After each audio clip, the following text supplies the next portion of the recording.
welcome to our next commentary. Rejoining me today, I'm your host, Gage. I'm your host today. Clearly, we're not in the best mood today. Like, it's still morning for us.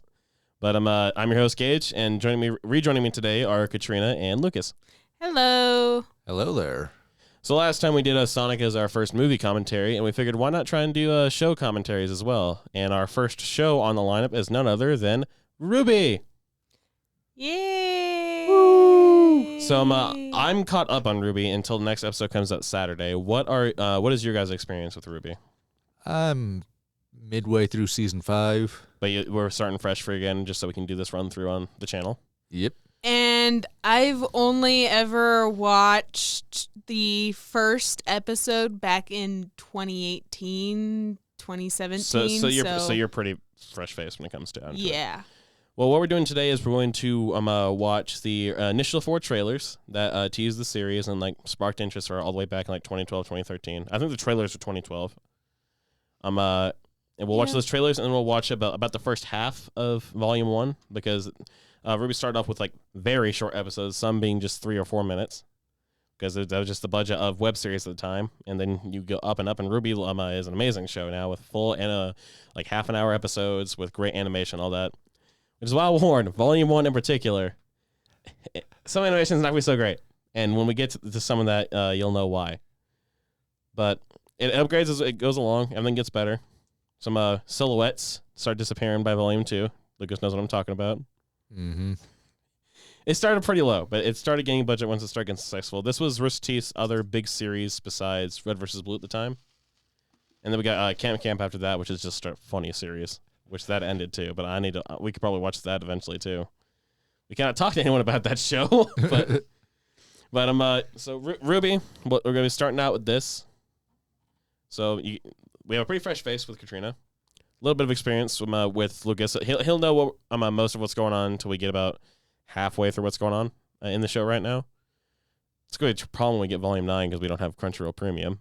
But we have 8 seasons to go through. Hopefully by then Rooster Teeth to get a stick out of their ass about moving the show from Rooster Teeth to Crunchyroll.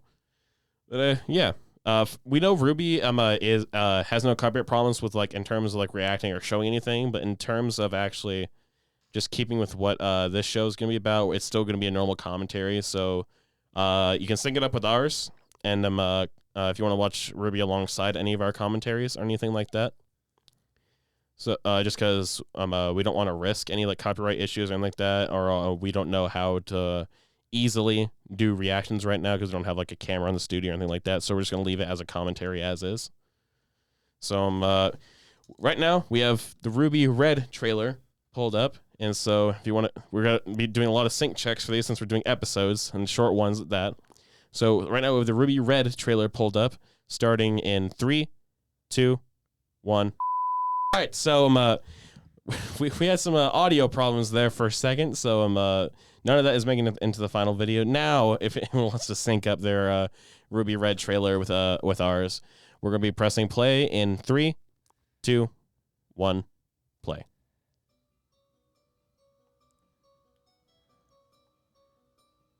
I've listened to this so many times when it came out. RWBY's soundtrack is amazing. And it's always hit. I feel like Volume 9 soundtrack is really hitting right now. And for those wondering, this is part 1 of Red Like Roses. Red Like Roses 1, yeah. I think the trailer might have both halves, but I'm not sure. I believe during the 4th trailer is when they start showing the second part of the song.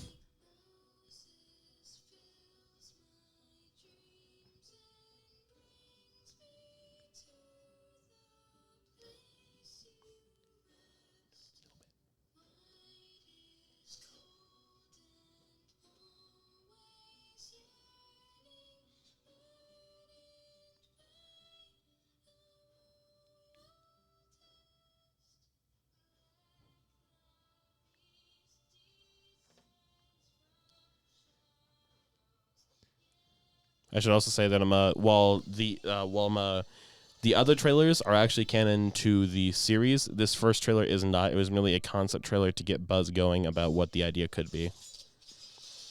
Yeah, the wolves you see here are very high concept art. Yeah, they're not the Grimm that we see in the final series. It's basically Red Riding Hood killing a bunch of big bad wolves. Yep.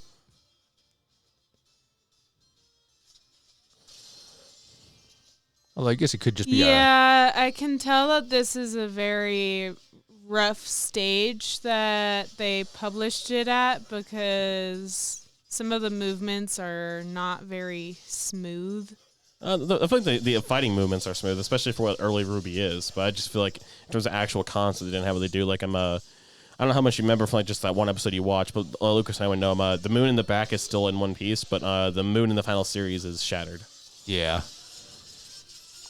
And you'll find that out later in the series.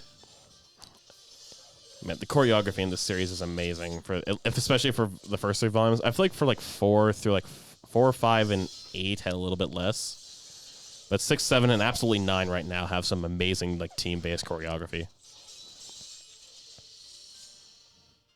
Like the creator of the series, Monty Ohm, he knew exactly what he wanted to do with these kind of characters. He started off as when Red vs. Blue started getting more 3D animated stuff, and that he was working on that choreography, and when he was doing that, he started coming up with ideas for RWBY. Yeah. Which, rest in peace, Monty Ohm. He hasn't been with us since Volume 3. He worked on Volume 3, but I think he died before it came out. Yeah. And so when RWBY was taking a bit of a dive, people were blaming it to just them doing it without Monty. You know, Monty had written down all kinds of story ideas he wanted to do, and he had it more condensed. It was actually everyone else who like helped him spread it out a little bit more. Like the finale in Volume 3, which you and I know, he was wanting to do that in Volume 2. Like he was wanting to condense the story so much. I believe he was also the one responsible for a little animation series called Dead Fantasy. Yeah, I know he did other stuff before he was in Rooster Teeth. I think stuff like that is what got him into Rooster Teeth. Oh, I got him hired. So that's for those who were saying that was our first RWBY Red trailer. And each trailer you'll get another member of the core team of RWBY. And so as just the pure concept one, before we start getting to these other ones, what do you think of this early concept? I feel like some of the movements, especially with the wolves, were a bit rough. And like when she smiled, it was kind of also showed some of the roughness of it. Yeah, kind of like came through. That was very much an early concept trailer. I don't remember how long it was exactly between him doing RWBY's trailer and then now the other 3. I like the overall design of the character. Design of RWBY in general is pretty good. Like if you know your fairy tales, mythology stuff, you can see exactly like who each character is based off of. Yeah. You can very much tell. Yeah. But the choreography is amazing, and I feel like that's one thing that immediately got people into RWBY was just like fast-paced action choreography, and it's all mocap too. Monty did a lot of the mocap himself until they had more people working to help him out with it. It's like an early 3D Red versus Blue. Monty would do all the choreography, even if they were female characters, which is like, and people within Rooster Teeth had like a good laugh, like a Jack from Achievement Hunter. He said stuff like that. They were talking about something else, like stuff like that wouldn't be weird to me if I didn't see Monty Ohm doing very sensual and female poses before we had other women working here for like Carolina and Red versus Blue. And it's pretty funny. And Monty loved his work. He was what people call an auteur. Like, he would bleed for his work. Like, he really loved working on Red vs. Blue and RWBY in particular because RWBY was his. Yeah, I think that with the weapon choice, I really like the fact that they combined modern technological weapons along with the scythe that also helps lean into the fact that these fairy tales did take place in a more past. Yeah, and the joke with RWBY is time. that everything is a gun. It's always something and then a gun. So like RWBY's is a rifle and then a scythe that transforms. And it's awesome. So any other thoughts on Red trailer before we move on to White trailer? No, I think that's all the comments that I have on the Red. All right. For those who want to sync up, we're at the very first possible black frame of the RWBY White trailer. And so we press play in 3, 2, 1, play.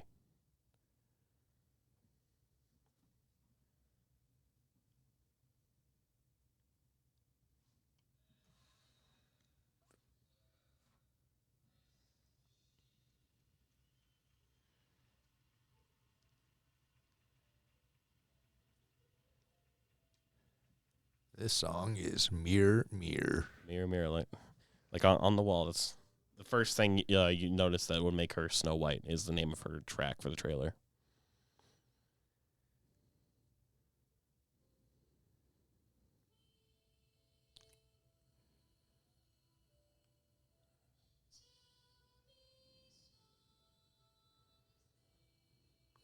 And the girl who sings all this tracks is Casey Lou Williams, and her father Jeff Williams is normally on instrumental, and he's on vocals too. Like there's a track in Volume 3 where it's her and her dad, but she's sung almost every track for me. There's some tracks in later volumes that are other people. Like they got Caleb Hiles on a track in Volume 8. Oh, I'd known he had done some fan made. Oh work, yeah, he did fan made covers, even some with Casey. Like he did 2 different Red Like Roses 2 covers. One was just his, and the second one he did with Casey. Yeah, I think I've got that one saved on my phone for a personal I like playlist. the fact that they are singing at a very specific note range to add to the fantasy aspect of it. Casey is an amazing singer. I love her voice. Like her and her dad are both very musically talented. I know they did a lot of work for RWBY. I think they may have also done a little bit in Red vs. Blue. I could be wrong. But their big thing was RWBY. And they've done so many songs for RWBY. Initially, I didn't actually really like Mirror Mirror just because it felt like too choiry. I actually don't think it's like choiry. I think it's more opera. That's kind of what I was going for, yeah, I guess. But Yeah, I've always thought it was. it's more not a opera track myself. I would go out of my way to listen to, I guess, is what I'm getting at. Still, it's a track I've got on my phone. I went back and started listening to like soundtracks from volumes 1 to 3 again and installing more songs on my playlist. But I enjoy the song for what it is. It's just not something I'll ever go out of my way to listen to, like This Will Be the Day or I Burn, stuff like that. Yeah.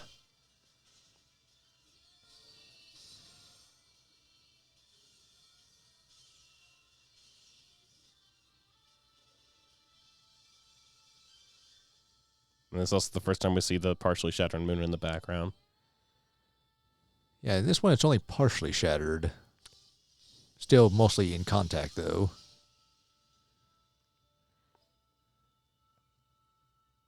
I like the fact that her weapon is a rapier because that rapiers are usually associated with a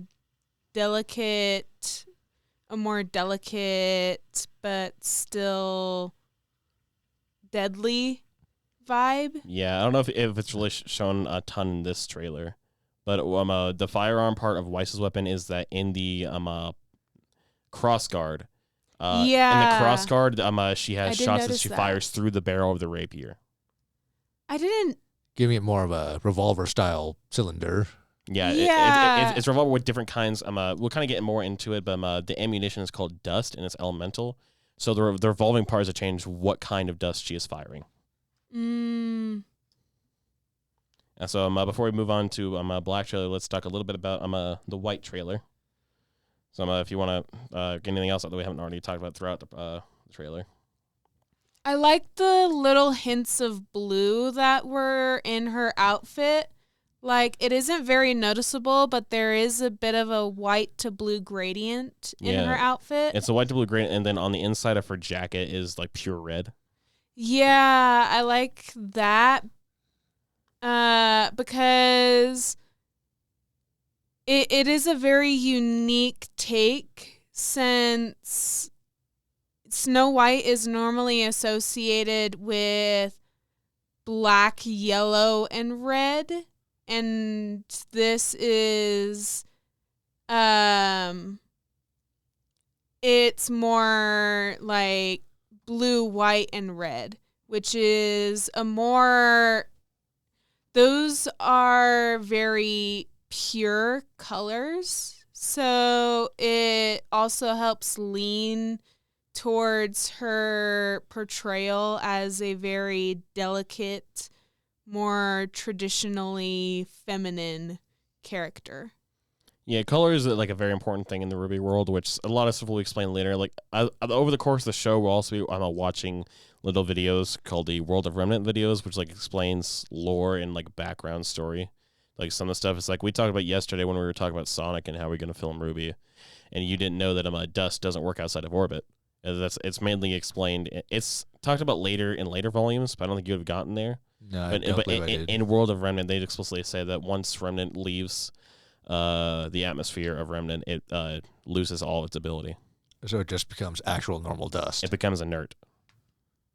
So any property it has just stops. Yeah, I find it very interesting how the characters are very much obvious in the fact that they're the fairy tales that they are tied to, but they're the characters themselves, their visual is very different from the fairy tale characters themselves. Yeah, each character is like very distinct. I feel like that it has a tougher time doing that in later volumes. But in early RWBY, when you have each like main centered character, they each are very distinct. They're very different. That's not to say like newer RWBY it doesn't do that kind of stuff. I feel like just in certain parts it's done less, if that makes sense. And some is because we just slowly stopped seeing some new characters for a little bit.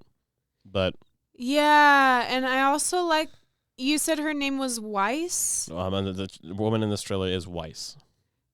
I like the little tie to the fact that Snow White is technically a Germanic fairy tale. And Weiss is the German name for white. Yeah, I like that little tie. Yeah, in names you'll often get clues like that, even to basis who they're supposed to be off of, but also their color association if you can't tell just by looking at them. Yeah, I like that little homage to the origins of the fairy tale.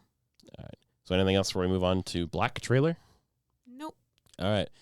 Sync check. And so we have Black trailer pulled up at the very first possible black frame, playing in 3, 2, 1, play.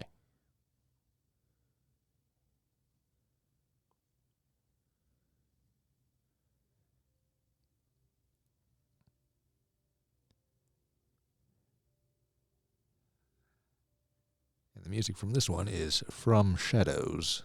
I think out of all the trailer music, this one's my favorite, then I Burn. Yeah. Although I think I prefer I Burn and then From Shadows.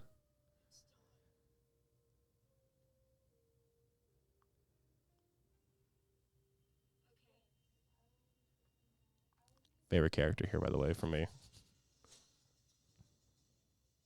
Blake's my favorite out of the team. Also, the first time we get dialogue in RWBY is this trailer. Yep. Because I wouldn't count Weiss singing because that's not Weiss's voice actress. That's just Casey Lee. Well, there was the introduction from the announcer. I guess, yeah. And introducing Weiss Schnee.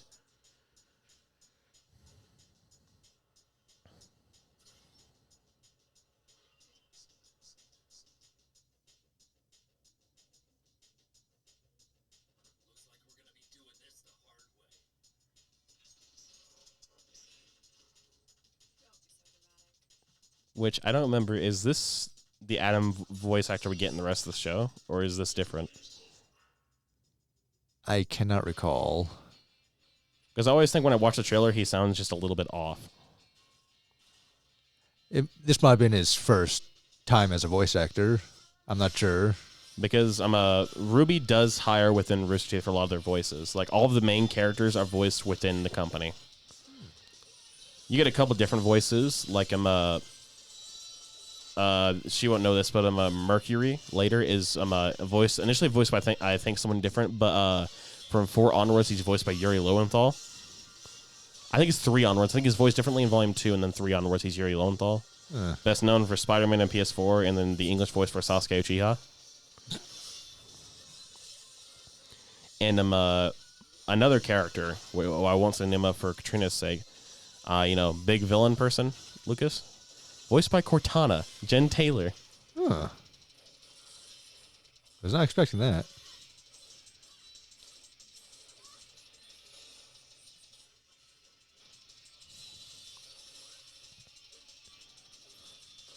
Nobody expects the musket katana. Yeah, like his sword comes up, but then his scabbard is the gun.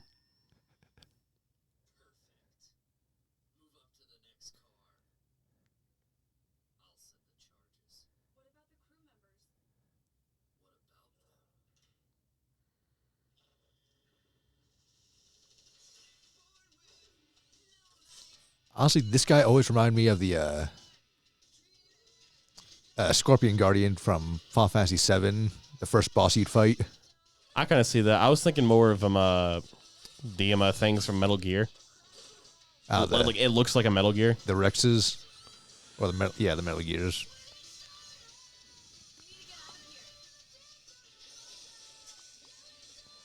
Four guns become one big gun.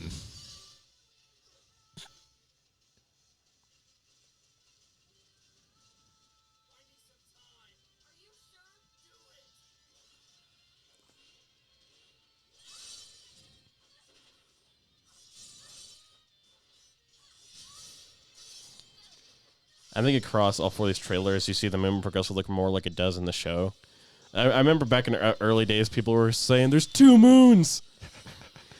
It's 1 moon. They figured out the broken design more and more as each trailer came out. Yeah.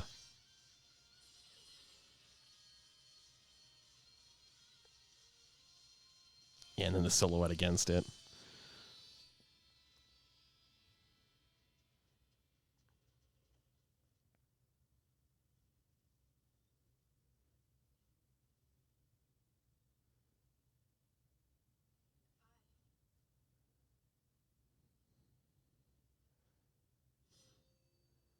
I feel like with the other trailers, you don't immediately get an understanding of the characters, but I feel like Blake's is the one where the first one that you immediately understand this is like her like archetype. Yeah. And you immediately understand like her motives behind everything. You don't understand the situation, but you understand the character individually.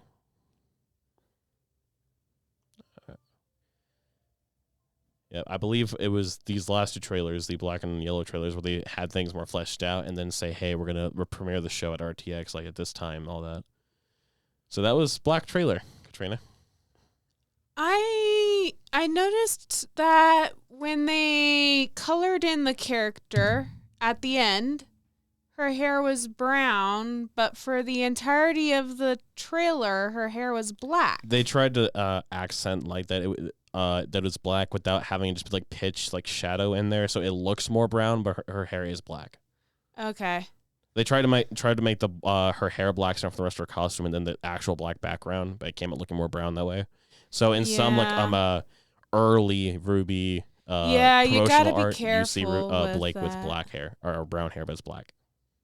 Yeah, you gotta be careful about the balance with some of that stuff, because it's very easy for black to look brown if you lighten. Yeah, if you're not careful, it does. Yeah, but if the hair matches the background, then the character just looks like they're bald. Yeah.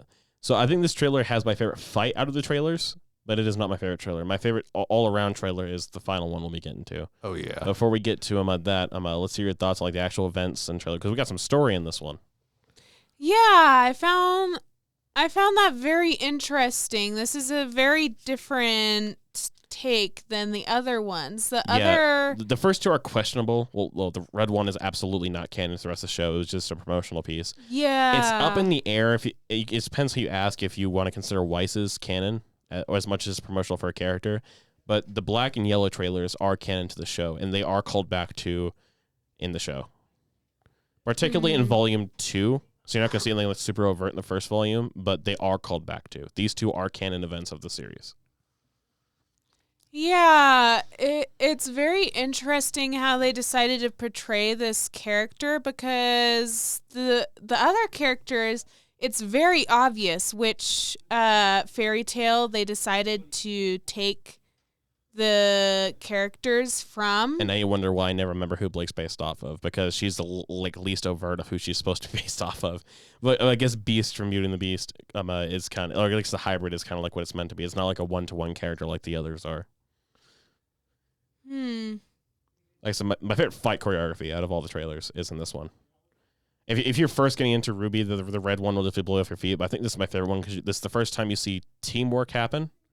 you start getting more ideas of powers and not just weapons in this one. You get a little bit of taste of that in Wise's trailer, but Blake's I feel like really hammers it home. But with her and the other dude's name is Adam. Yeah, I feel like the only thing that leans toward it being from the Beauty and the Beast is the fact that his outfit has rose designs on it. Yeah, you can almost argue that Blake and Adam are each Beauty and Beast, respectively, especially in how this trailer represents them. Yeah. Because you have, like, Blake going, what about the crew? And Adam goes, what about them? Like, you immediately see the clear difference between their two mindsets. It establishes both characters at once while still keeping the main focus on Blake. Yeah. Which I find interesting. If Blake is supposed to be Beast, then... Well, I think in the trailer, Blake would be considered the beauty, while Adam himself would have been the beast, as Adam didn't care for life. That's what we're saying. Like, Blake's inspiration is less overt than almost any other character in the series.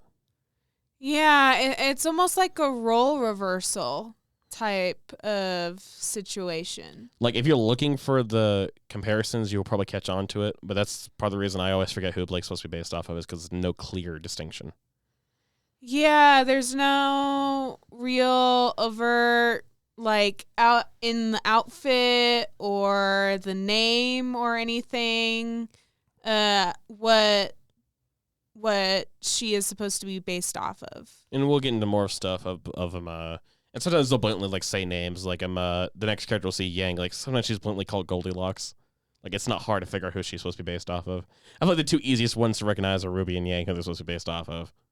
But this is... Yeah, I think that is true, because RWBY, it's very obvious the Red Hood is pretty much screaming Little Red Riding Hood. And there's a character, especially in this film, who constantly calls her Little Red. I'm like, you're not subtle. It's not subtle. I guess it's kind of hard to be when some of the characters are just as outgoing as they are. Yeah. Yeah. So, but I feel like we're getting when they were creating these characters, they were aiming for very specific archetypes. yeah, and there are, like, some are, like, fit templates easily in this series, others don't. And I feel like they start fitting them less and less as, like, they develop and the series goes on, which I appreciate. Like, you don't want characters to be stuck in archetypes, which is one reason I'm loving Volume 9 right now, but we're not going to get into that. Neither of you are there. But the reason why I'm doing my analysis the way it is because I actually have taken a mythology class, and I've gone over story development and the character archetypes and stuff like that. Characters in this are mainly based off of fairy tales. Then you have some that are mythology and some that are just straight history. Yeah, I think it'll be very interesting to see which ones we'll be able to identify at the end of each episode. And it totally depends on the character how easy it is to tell they're based off of. Like, with looks, you can tell RWBY and Yang are Red Riding Hood and Goldilocks. Some are in the name, which some are, like, very obviously in the name, Lucas. You know who I'm talking about. And then some you have really, it's not even necessarily the characters themselves, but the story around them. And during the series, you realize, oh, they could be this character. Yeah. Well, with that out of the way, we have one last trailer before we get into the actual series. Last trailer is Yellow Trailer. So we'll, for sync check, playing RWBY Yellow Trailer in 3, 2, 1, play. I also like how in these last three trailers, not in RWBY's, but in these last three, you have a certain quote that associates with the character. Yeah. I found that very interesting. It does go by a little bit fast, though. This is also the longest trailer at almost 6 minutes. Yeah, but it rushes by these quotes. Yeah. The film will want the character shorts we get in later volumes. Let's be into character shorts, goddamn. That's a nice close-up. And here's Red Like Roses Part 2 playing as the club music.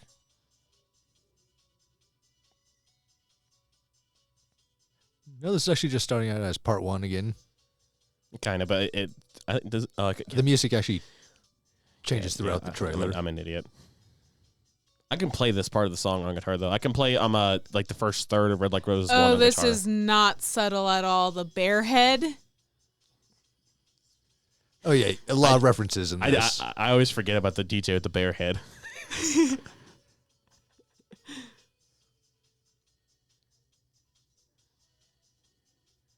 Oh wait, no, this is Club Mix of Red Like Roses.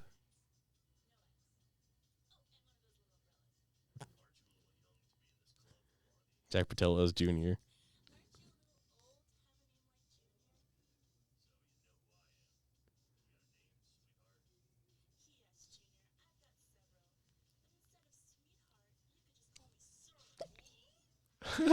Cross my legs. That's not fun to look at, man.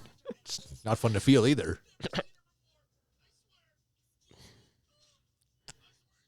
Hear the crunch, man. That's not fun. I'm still crossing I my like legs. the fact that she said, "You can call me sir." I'm still crossing my legs. Got that shit in a vice grip. Oh, as the only female here, I am very entertained. Me looks at me look like jumped. I knew it was coming too. Oh yeah. Now, right in the kisser. Oh, that's gonna hurt too. Bump falls down.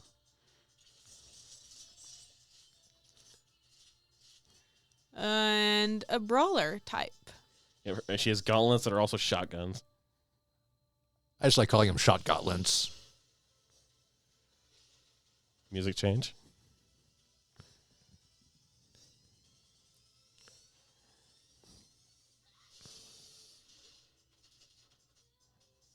Mirror's version for the party. It kind of uses all three other tracks and then introduces I Burn at the end. Oh yeah, once he starts actually getting serious. I feel like it's a nice culmination trailer. Bear's got a Tommy gun.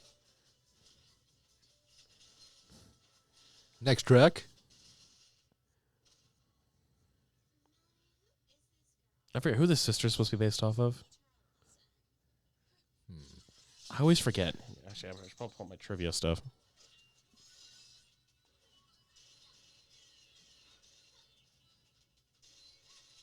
The evil stepsisters of Cinderella? Maybe. I'll have to check one. I'm thinking Swan Lake. Well, they are dressed for it.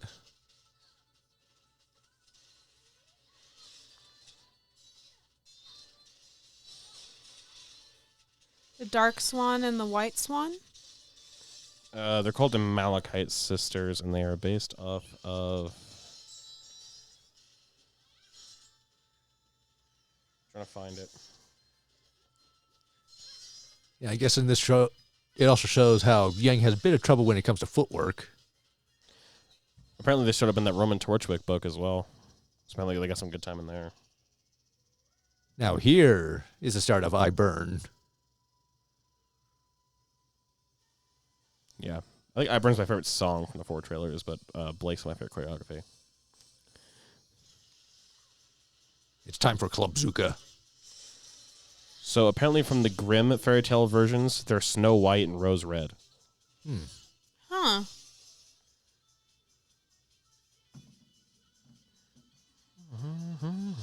Actually, I can see that. I've actually read the Grimm fairy tales. I love Junior's weapon so much. It's a baseball bat that's also a rocket launcher. Club Zuka.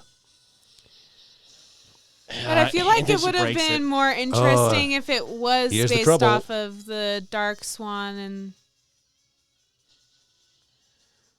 I hate the Junior lost the weapon. That was actually a pretty cool weapon. You down.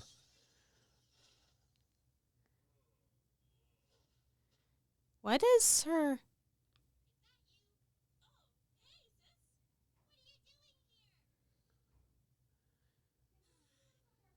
There was the two moons thing. I think it's supposed to be the sun behind Yang and then the moon above RWBY. All right. Although that would make me question why it was so dark out. Probably was like just sunrise, but I found it very interesting the fact that her hair, like, lit up.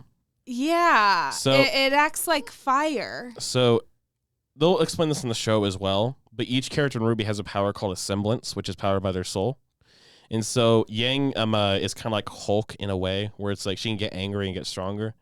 The more damage she takes, the more damage she deals out. Yeah. And we might as well tell you that now, because her semblance isn't explained until like 2/3 of the way through Volume 2. Although there is one thing is, don't touch the hair. Oh, yeah. Junior pulled the hair off, and that's when she got real pissed off. And her eyes changed from purple to crimson. Red. From lilac to red, yeah. Yeah, I noticed that. So she basically goes her own, like, she goes Diet Super Saiyan when she gets really mad. That's what it is. You cannot tell me that's not what it is. It's Diet Super Saiyan.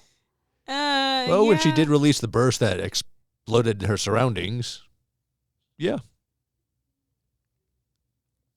All right, so with those 4 trailers out of the way, do we have anything else to discuss with like those 4 in general, now that we've gone through the trailers themselves? I found it very interesting.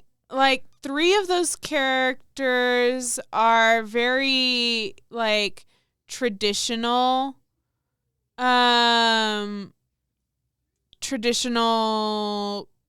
characters that you would fairy tale characters, like Goldilocks, the Red Riding Hood, and then you have the 2 princesses, which are Snow White and Belle from Beauty and the Beast. Sorry, you guys keep talking. I need to sign in my Rooster Teeth account for the actual show. For these stupid pop-ups coming in anytime you try to watch it when it's not logged in. But yeah, like I said, Blake is always the inspiration that I forget about, just because it's not always immediately clear in anything. But like I remember Weiss is Snow White. I remember hearing that, and I can kind of see it and associate with it now. And then RWBY and Yang are just blatantly who they're based off of. Mm-hmm. Blatantly. Yeah, I can kind of see Belle in like her dress design. It is very much like French. Her outfit very much screams like France a French dress type of thing, with the lace in the front and the it's hard to describe without the picture pulled up. But just the way that her outfit is designed, it very much does have some resemblance to the outfits that Belle did wear. So I can sort of see the resemblance in that. I can finally full screen. Need to log into your Steve's account to full screen, by the way. It's not fun. The option was not there the entire time, and as soon as I log in, you can full screen now. But yeah, like all 4 of those trailers, I feel like paint their characters very well. I feel like the only one that's worse off is RWBY's, purely because you don't get the whole deal, and they were still early in like developing it all at that time. Yeah. I'd say only there is a very big like quality gap between the RWBY's and Weiss's, yeah. I feel like by Weiss's that they had a good idea of a direction what they're doing. This RWBY's was purely a concept trailer. It's kind of like how J.K. Rowling, the author for Harry Potter, when she was out one night, the words Harry Potter is a boy who lives under the stairs kept popping her. She wrote down the napkin and just worked from there. She didn't start with the idea of wizards or a school or anything like that. She just had that one sentence in her head and built from there. You always have those baser concepts and then build upon it. And the Red trailer was that baser concept. Yeah. Which I can't bring that fact to when we get to Harry Potter eventually, but that's neither here nor there now. And it's very interesting how each of the 4 characters covers the different types of weapons. Like, you have RWBY, who has the guns and the scythe. Well, yeah, she has a sniper scythe. And then you have Weiss, who does the sort of magic, and the she's also got a rapier. So that's 2 other ones covered. And then in the beginning, Blake's weapon took the form of a broadsword. Blake's is a little hard to see. So hers shifts from a one-handed sword, and she uses her scabbard as a weapon too. But it goes from a sword to a pistol, and then tied to it is a ribbon that she uses to swing around like Spider-Man. Yeah. And she can also remotely fire using said ribbon. Oh yeah, she doesn't even do. The ribbon's also tied to the trigger, so whenever she's like shot out to hook to something, because the blade like curls up as a hook as well when it's transformed. She can pull the ribbon to fire it and launch it. That's very interesting. So the fact that all these different weapons are all being covered by these 4 characters. Yeah, and we get a lot of characters in the series, and all of them have very different weapons. I'm surprised how much variety they can go through, but it's also awesome. Yeah, Yeah. my 2 favorite characters are sadly not part of these 4 trailers, but Yeah, I think my favorite WTF weapon that you don't expect after getting the series is Sons. The gunchucks. Gunchucks. I don't think I need to say more gunchucks. It's self-explanatory. It's awesome. nobody expects them. We'll get there next time we do our RWBY session. But for today, is that all we have to say about the trailers? Yeah, I do have a question for you guys, though, since you have been more involved in the series. What do you think would be your weapon?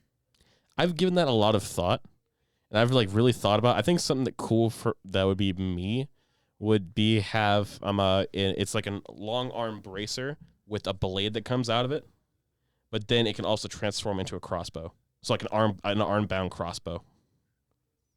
Interesting. And what about you? Honestly, I always thought of like a large shield to cover my arm, and then just holding it out just turns into a bit of a grenade launcher. Oh, that's awesome. What about you, Katrina? I feel like mine would probably be This would be great to bring up the podcast too, but probably dual short swords that transform into like claws. oh, that's actually really cool. So it's turn the claws, you come out like Wolverine. That's awesome. Yeah, so it gives me a bit of it'll be ranged, but then I can transform it to be more close combat. That's awesome. That's actually a really cool idea. Almost every character has some kind of weapon that transforms from melee to gun. Yeah, everything's a gun. Like what? It's also a gun. Which is actually quite explained in for one of the first few episodes. Yeah, they go over that pretty quickly. So, that being said, anything else to say about the trailers? Nope. No, but I did notice that with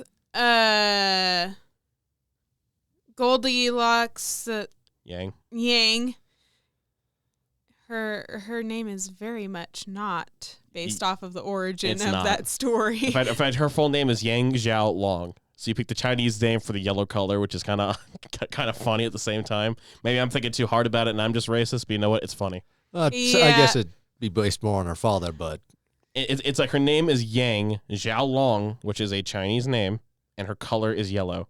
If I'm, there's no way I'm thinking too hard about it, right? No. well, I think everyone understands it. Just no one really wants to say it outright. I said it right. I think it's funny. I think it's really funny. You make I think besides actually I won't say the whitest stuff like Ruby and Weiss are whiter than her, but you know what? It's still funny. Yeah, but Yang, it's very obvious what in the trailer like you get a glimpse into her special power, but I don't think it was obvious in the other trailers what their special power was. It wasn't, and this stuff we'll also get more into in the actual series. Like I said, these are just basic concepts, except for like Blake's and Yang's, which give you like more I guess a little bit of background story. I feel like Blake's ends up being the most important. But- Yeah, Yang gave you the most information about the character in there. And I will say, Yang's character short takes place right before the first episode. Right before. And I believe, the first episode is taking place later that day. I think it's like a night apart, maybe. Yeah. So if anything, Yang's trailer is I guess Yang and Blake's are kind of prologues to what we'll be seeing in the show. Yeah, because from the picture that I saw in Yang's trailer, she was looking for Blake. No, she's just looking for information.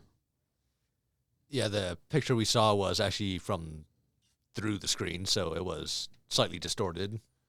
She's just like looking for information, and she am a Manhandle Jr. And at this time, aside from Ruby and Yang, none of the characters have actually yet to meet. Yeah, Junior. Yeah, they said in the trailer, Ruby and Yang are sisters. Yang is the older sister of Ruby, which we'll get into some of that stuff later in particular, but they don't look alike at all. Not at all. And they don't have the same last name either. Yeah, no, it's Ruby Rose and Yang Xiaolong. That stuff we'll get into later, but they are sisters. They are blood-related sisters. That is very interesting. The story, I love almost every single story in RWBY. Like, I don't think the story has necessarily ever been bad. Some weird choices, but never bad. So I hope it's going to be like a great journey for us to go through. Yeah. All right. So with the trailer stuff out of the way, pulled up now is Chapter 1, aptly titled Ruby Rose. We're at the very first possible frame of Black again. So starting in 3, 2, 1. Play.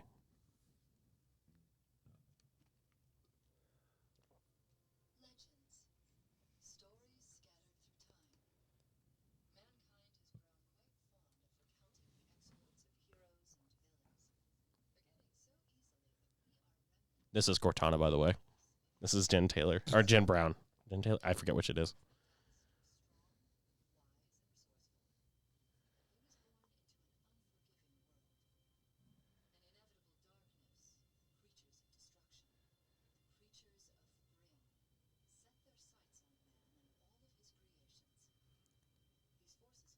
I like that little nod to the Brothers Grimm. Yeah, it's like the evil is the monsters, but, Grimm.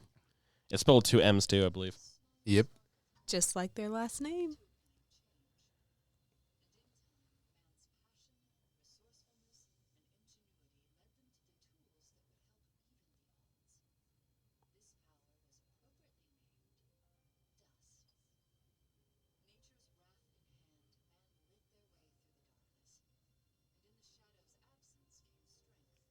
I love this dialogue just because it's so good, but then it's also, Cortana voicing it.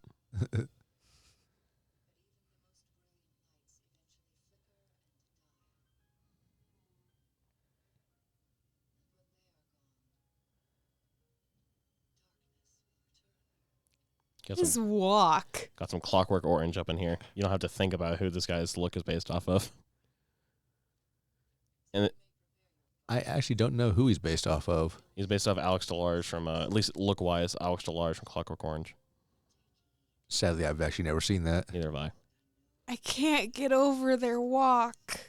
It's mo-capped, so it's not kind of off animation. Volume 1 is the roughest it's going to be. He just needs his swagger. The animation only goes uphill. Okay. Also, when they showed the map, it's not explained yet, but there are 4 main kingdoms in the world where people are safe. Yeah, this is what I remember from watching. Yeah, you've seen this before, so I don't feel as bad talking over it. Yeah. But you have the 4 kingdoms where humanity is like gathered together, and then there's like other towns in between, but there are 4 main kingdoms of the world. Everything else is populated by Grimm. This old man never gets a break. He doesn't. Please, take my lien and leave. Calm down, we're not here for your money. Grab the dust. I feel like I can quote volumes 1 to 3 perfectly. I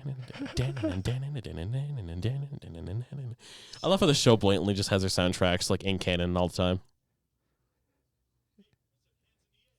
And of course, everyone's got to have a weapon. At least he's kind about it. Prepare for the dark return. live to burn. We are lightning. Sorry, I can't not sing that. Of ancient wonder, and for this will be the day we open up the door. A resolution. Hope you're ready for revolution. There's for a world of misillusion. Welcome to a world of bloody evolution. I'm sorry.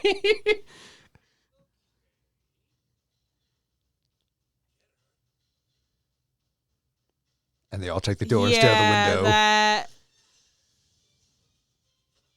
That animation for the bad guy. Volume 1 is as bad as it gets, trust me. The cigar doesn't move when he opens his mouth. Yeah, it does. Barely. Because he has to hold it in his mouth like this. It's not going to move a lot when you have an actual cigar in your mouth. But it's not even in his mouth. The tip is attached to his teeth. It is volume 1, is episode 1 with a low budget. Yep. This was effectively done with a very small group. I just find it super funny. The cigar is attached to his teeth. I love Torch's weapon too. It's just this cane that's actually like a grenade launcher. Again, nobody expects it. Cane launchers.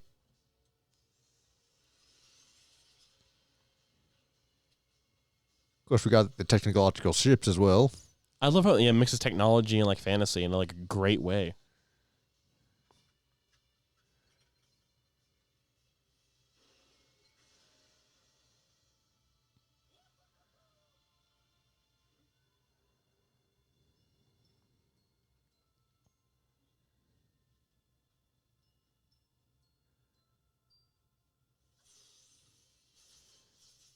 I feel like she's always like the Professor McGonagall of the series.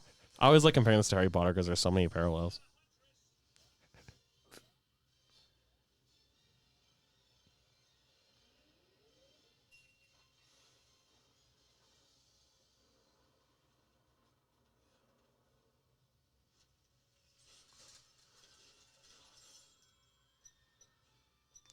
Look at me like super subtly. Ice crystals come down and just narrowly misses your head. Yeah, that would terrify anyone.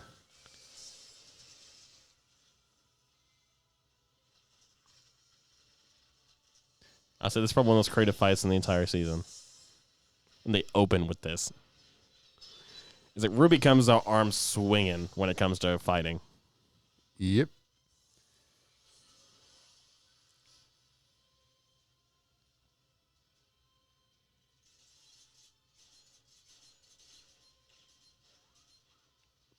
Just blocking sniper rounds with your hand. I also never noticed the detail till now. When the bullet hits and it creates the impact flash, you can see her face. Huh. For like maybe just a couple of frames, but when it does the impact flash, you can see it. I never noticed that. I didn't notice it till now either.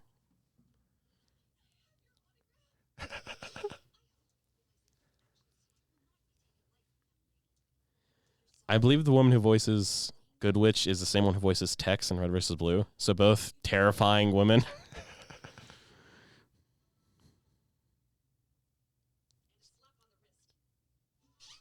There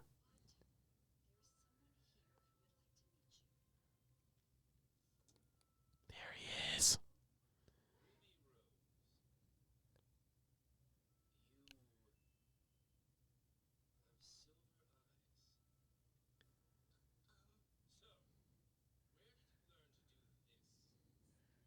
Luke, the line that no one ever thought would be important.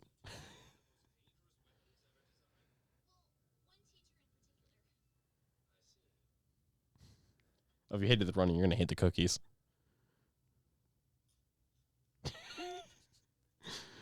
It's gone. That is so. It's like eating in Minecraft. Ruby Rose, Cookie Monster.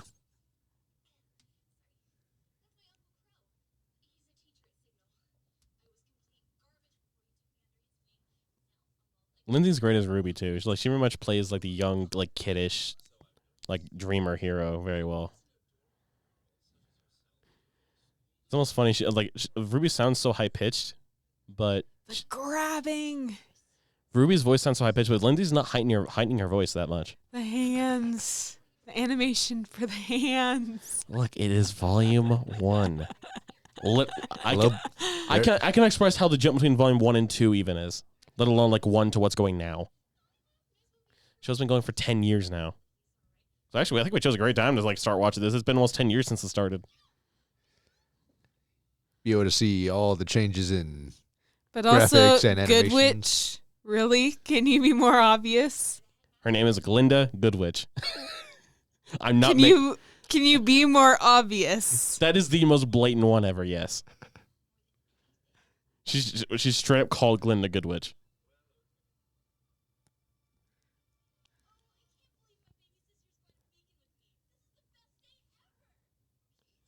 Yeah, some things are jankier than I remember, but like I said, volume 1.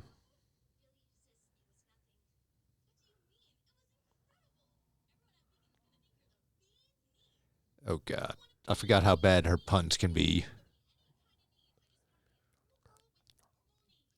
I'm sorry. I'm still mouthing lines.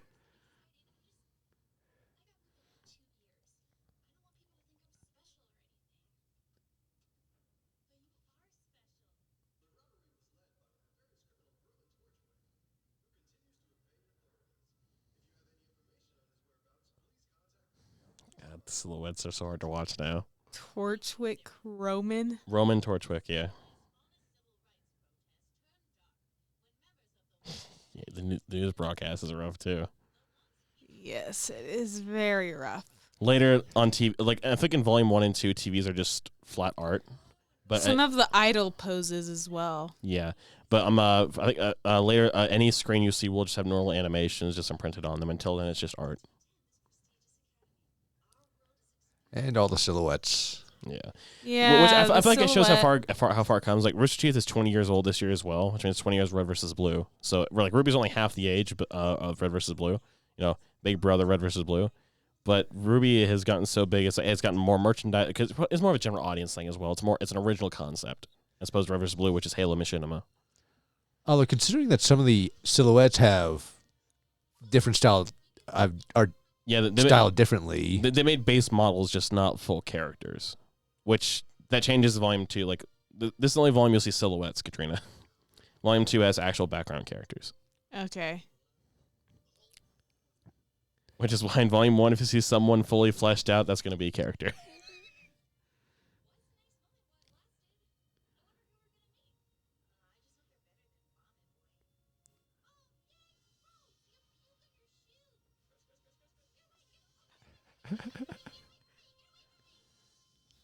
That is very much typical sister banter. Sibling bonding. And like every anime, the opening is at the end of the first time it's used.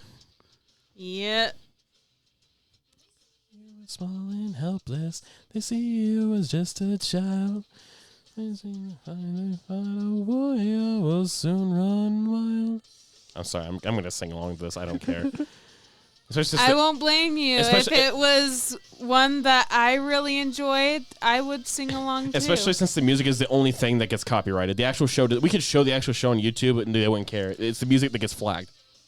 Because of age and wonder, this will be the day we've waited for. Come on, Lucas, sing with me. This will be the day we open up the door. Your resolution. Hope you're ready for a revolution. Hoping the world's a misillusion. Welcome to a world of bloody evolution. In time, your heart will open minds. Story will be told. 'Cause victory is in a simple soul. I'm sorry, everyone had to suffer. Sorry, not sorry. Oh, trust me, I've heard people with worse voices try to do better.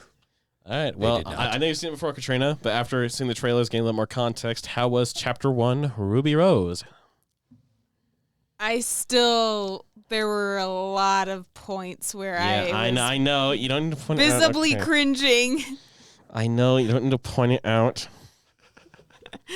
Also, Well, if you know, why are you asking me? also, if we think about it, episode 1 was also 12 minutes long, while up till episode 8. Yeah, the rest of these are shorter. I'm looking at the most of them right. There's like 3 more episodes. They're like that length. The rest are anywhere between 4 to 6 minutes.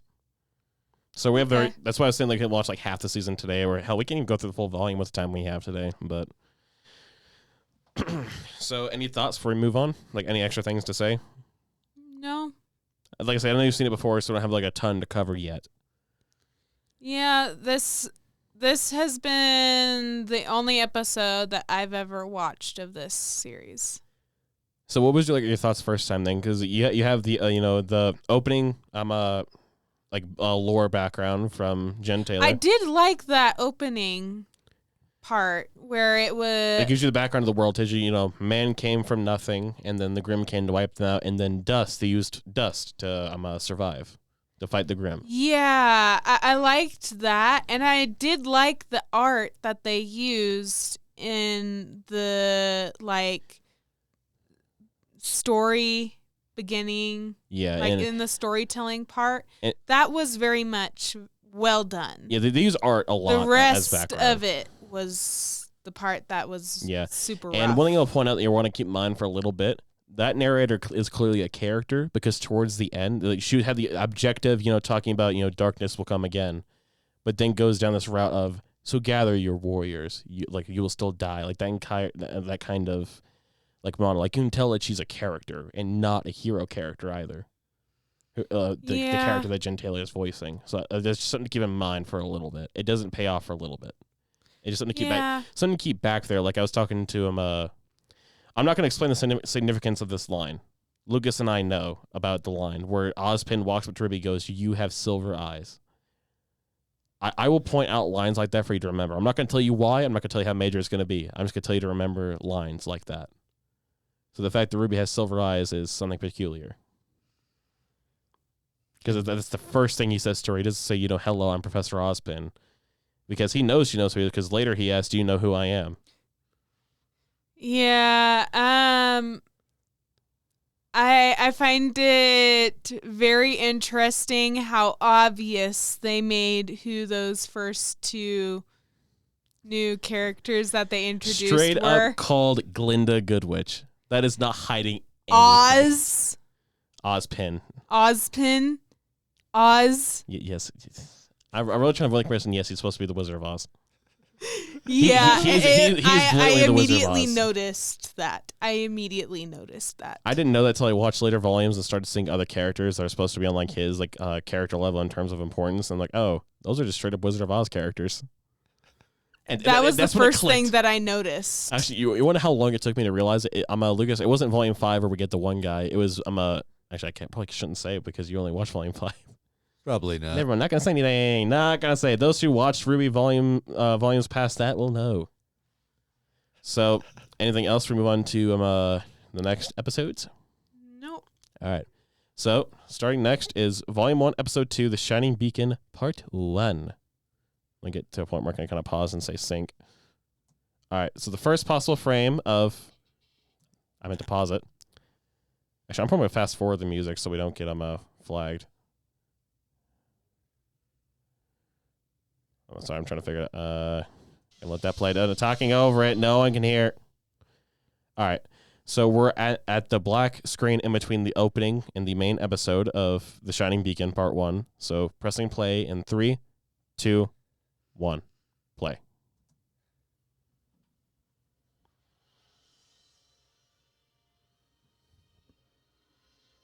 And of course, more high fantasy ships. I love the mix of sci-fi and fantasy so much in this series. Yeah. And there's Vomit Boy. Yeah. Best nickname ever.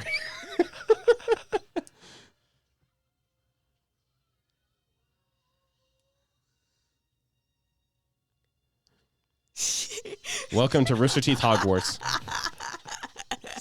I know. The hokey walk. Yeah, I know. I love Li Ying's face here. So, I love the transition from the 2D animated chibi style to pulling the 3D model back into view.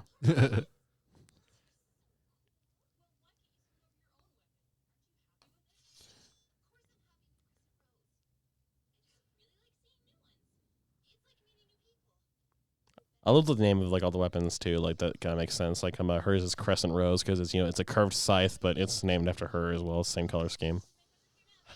The fact that even Yang's friends are just silhouettes. It hurts. Also, the friends that will never come up or be mentioned ever again. Nope. Dear God. Weiss is so f***ing unbearable in these early episodes. Oh, yeah. The fact that she's not even keeping sure that thing's fully sealed. Do you know the dangers? Immediately shakes dust in your face, dust powder.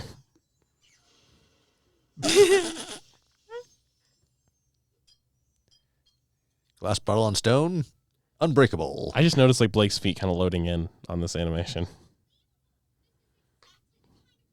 She does like the pointer finger thing. Ruby's very animated towards the start, and I feel like it kind of gets its own identity later. I should also point out to Katrina, RWBY is 2 years older than the rest of the cast. She's 15, meanwhile everyone else is 17. 2 years younger. I thought I said 2 years younger. I thought you said 2 years older. Did I? Yeah, I think you did. Guess I'll find out in post. She's 2 years... Oh, I'm actually starting to see the whole Belle thing with the fact that, other than the fact that her outfit is monochrome, the bow, the top, it's very much I also feel like Belle's a very grumpy woman in the movie, and Blake's like a little like kind of quiet and solemn.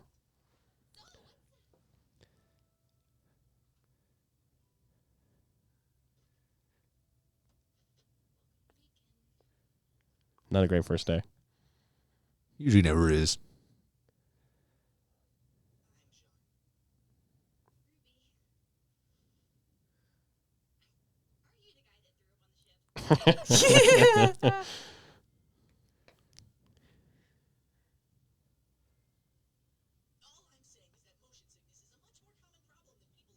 It is.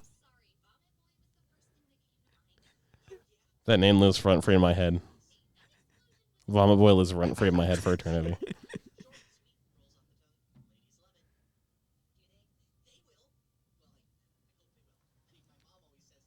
So as Jean Arc. Joan of Arc. That is also very obvious. That's the other obvious one I was talking about. I entirely blacked out Good Witch when I was talking about before. Jean Arc is very on the nose.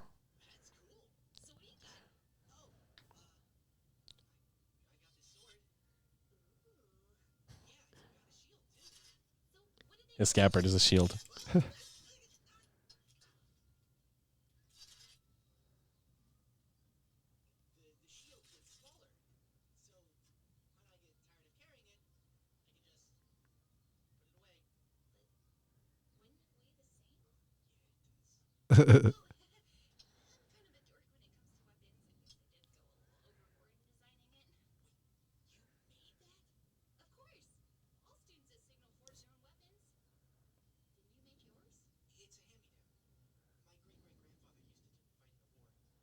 I feel like Jean's like a good new character to introduce first, because he automatically comes like with his own little background that's very different from any of the other characters we get. He's very like awkward, stumbly, not as like finesse as the rest of the characters we already know. I mean, I think he's underestimating the coolness. His scabbard is also his shield. I think it's more of he feels like he has to live up to his great-grandfather's legacy.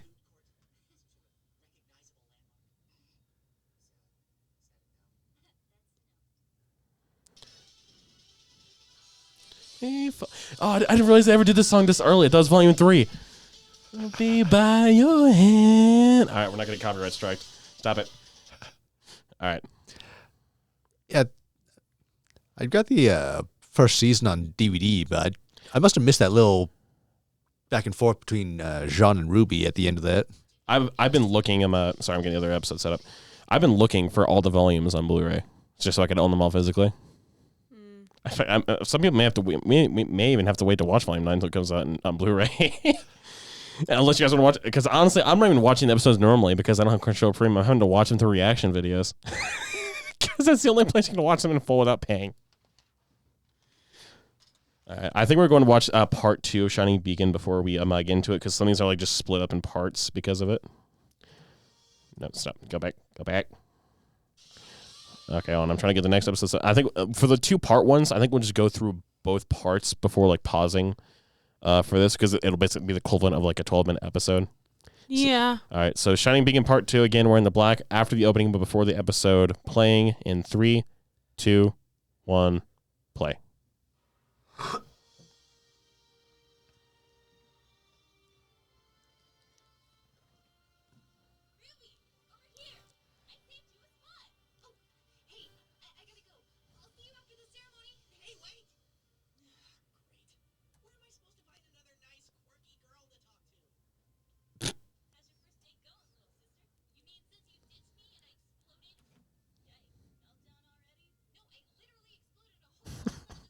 She did.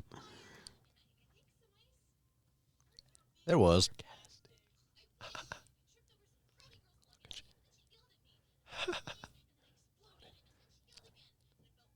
Just Weiss around the shoulder.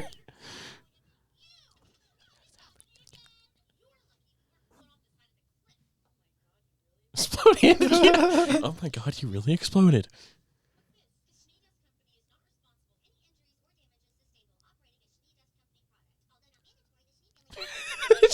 Schnee family? She is a rich brat from the Schnee Dust Company. She is Weiss Schnee.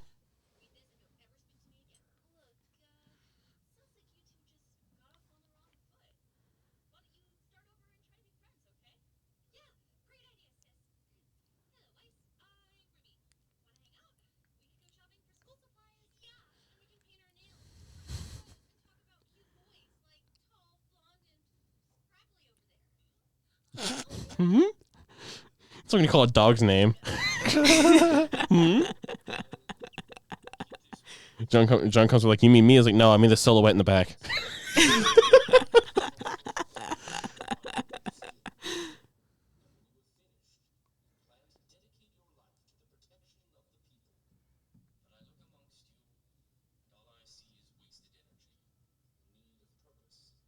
The immediate like taked off look from Yang.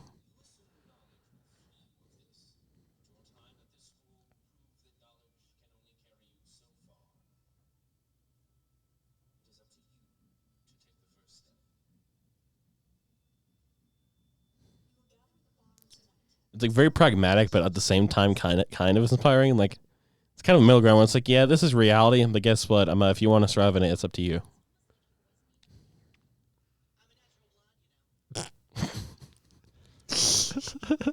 I also love the distinction between the blondes. Like Yang's hair is visibly like more yellow and golden than John's normal blonde is.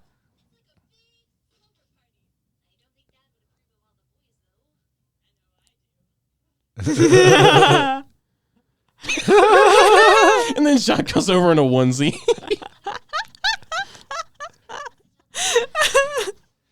Nobody expects the onesie. I think that was the first thing I laughed hard at when I first watched RWBY. John coming over in a onesie, you know, there's jack dudes in the background. What I find funny is that the first scene that has the background characters colored is just for the bit. Just for the bit.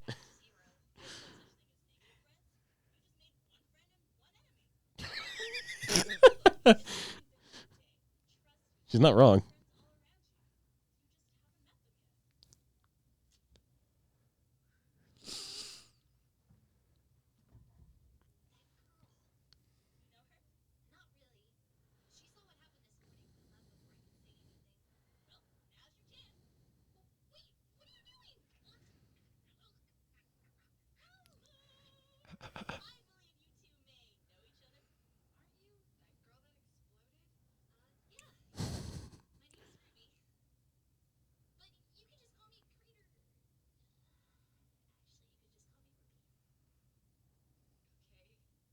Doesn't even look up.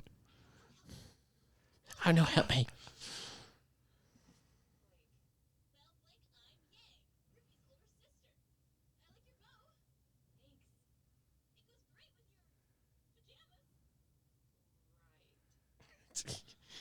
Oh, Yang is even like having trouble with this.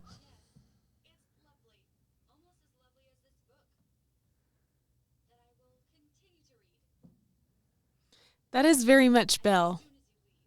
It's like take the hint, woman.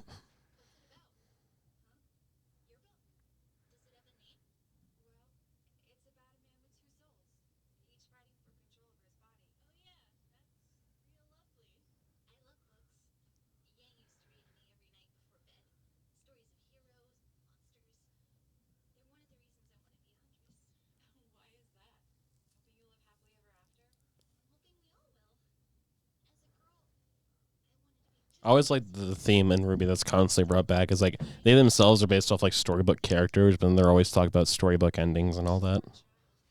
Yeah. It's kind of self-aware, but then not at the same time. So I'm not in the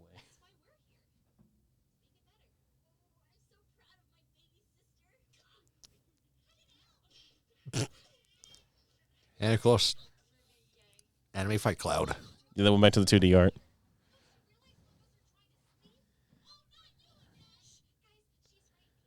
I don't know why. Maybe it's because she always has it tied back. It's always weird seeing Weiss with her hair down for me. It's always like tied back in some sort of way.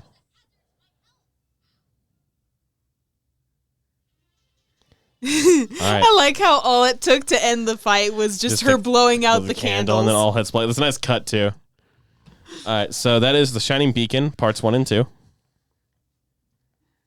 I feel like at the end of the second part, it was starting to get a little bit better with the animation quality. Yeah, like even within the volume, there's some progress.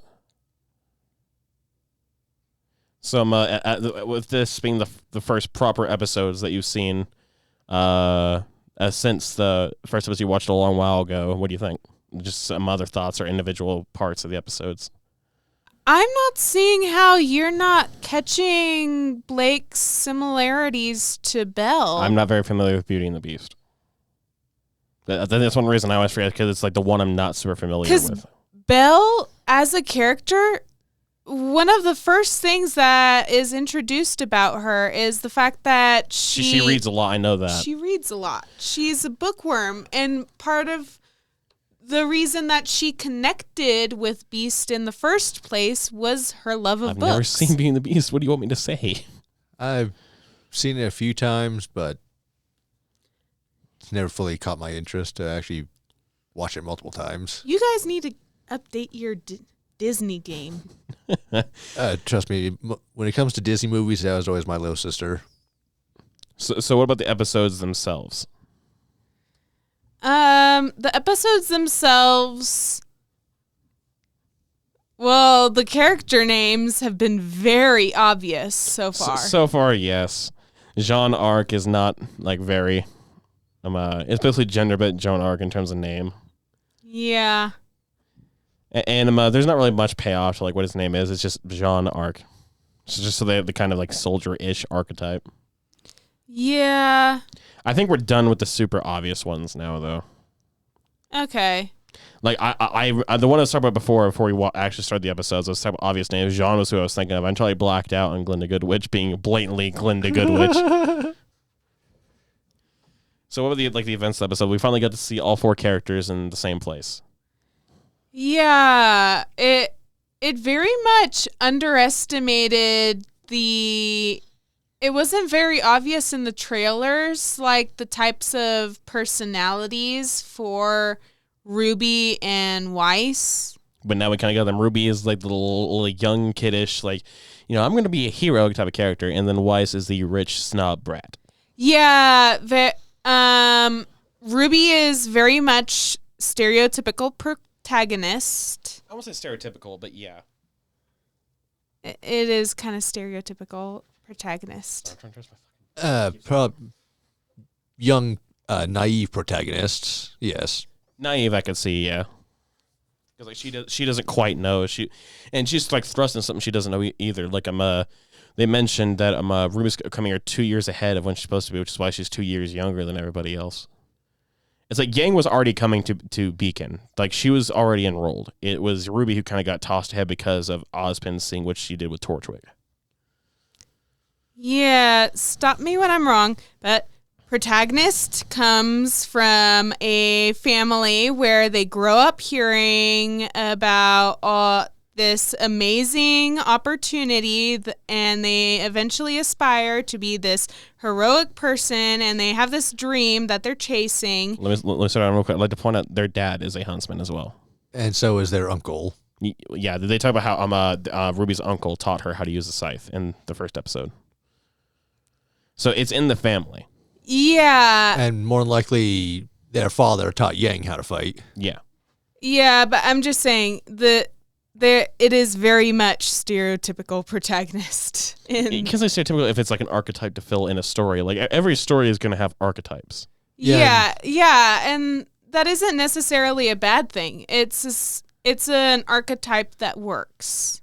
And considering a beacon is literally a school to teach you how to become a huntsman or huntress.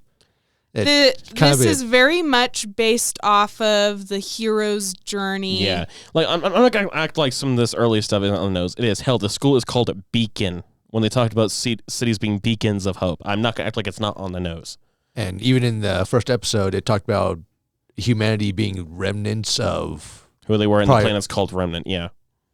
So some of the stuff is on the nose, but that's because it's based off of on the nose fairy tales. Like it's taking everything from its inspiration and rolling with it. And I guarantee you that Weiss is probably all we see right now is that she's a rich kid who's a bit of a brat and is talking down on the main character, stereotypical rival and behavior, but eventually, correct me if I'm wrong, further in the story, we'll get a background which will make us emotionally connect with the character, which will show us that she's gone through some sort of hardship, which has made her push away everyone around her.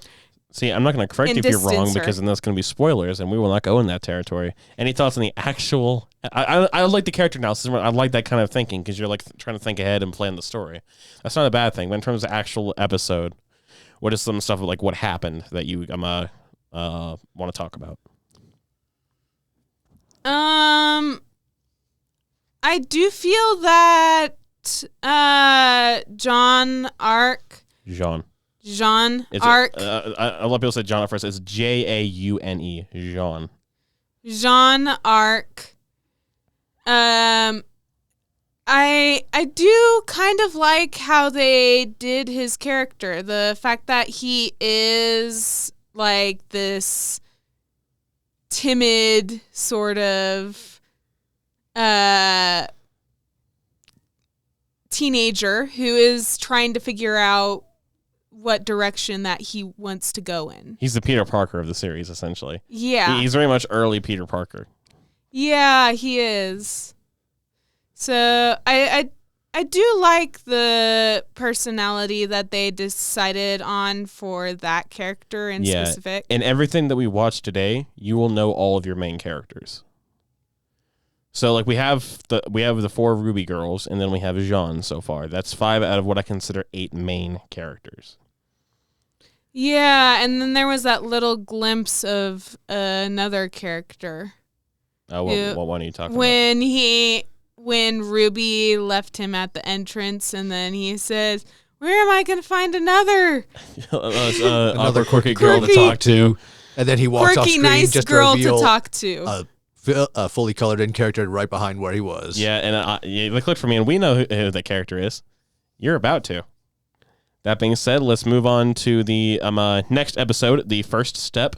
Again, between the black of the opening and the actual episode, pressing play in 3, 2, 1, play. I did that. No, forget that. I press volume instead of press play. All right, try again. Press play in 3, 2, 1, play. And the introduction to my favorite characters.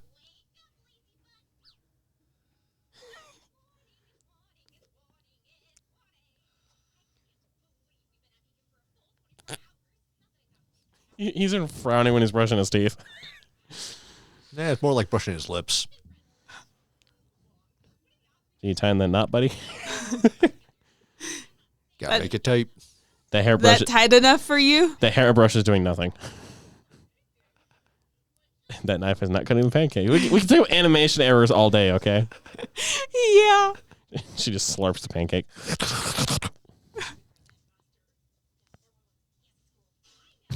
From the headmaster, that won't work. He has a school.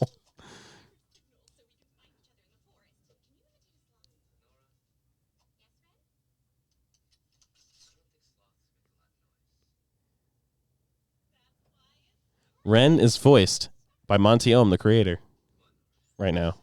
Before he passed away, he voiced Ren. Yep. Mm. And after he passes, his brother takes over for him. That I was not aware of. From, I believe it's 4 onward, his brother Neith Ohm takes over as Ren. They probably sounded. They sound very similar, yeah. And I actually prefer Neith's voice over Monty's.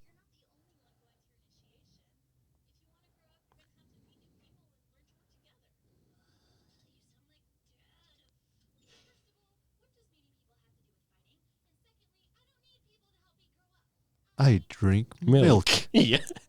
I always point out that's like, I don't think this is the kind of growing up she means, Ruby. She's taking it literally like growing up.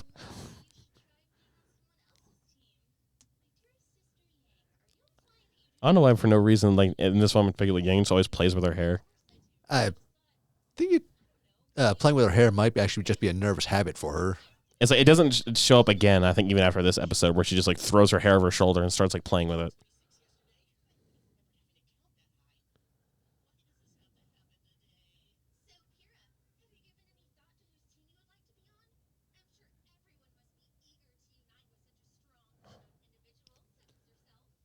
As Griff from Red vs. Blue would say, kiss ass.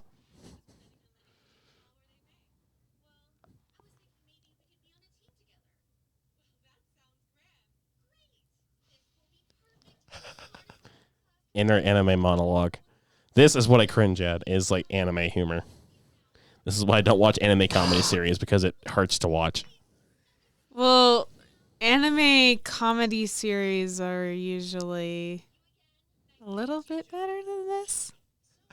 Let's put best fear. Other day. We weren't here the other day.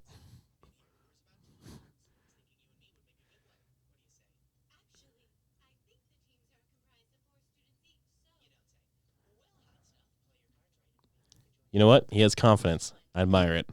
Yep.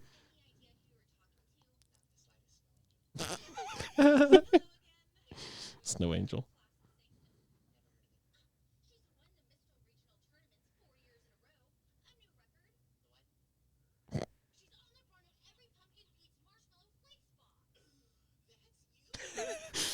That gasp.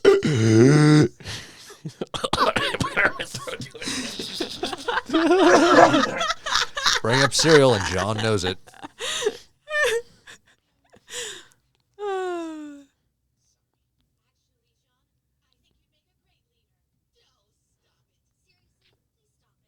That pose. Oh, stop it. Seriously, please stop it.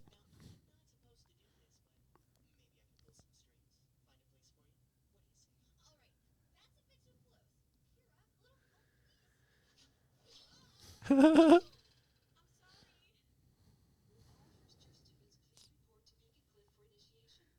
gotta love catchphrases. Oh, I just understand what you meant by that. Yeah, he does say that a lot.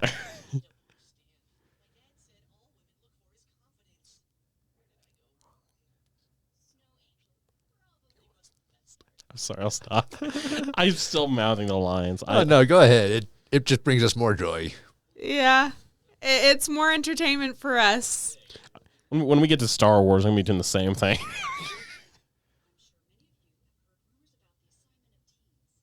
Oh, we're getting variations in the silhouettes. There's some white silhouettes now. There were? Yeah. Sure, we're just saying Weiss.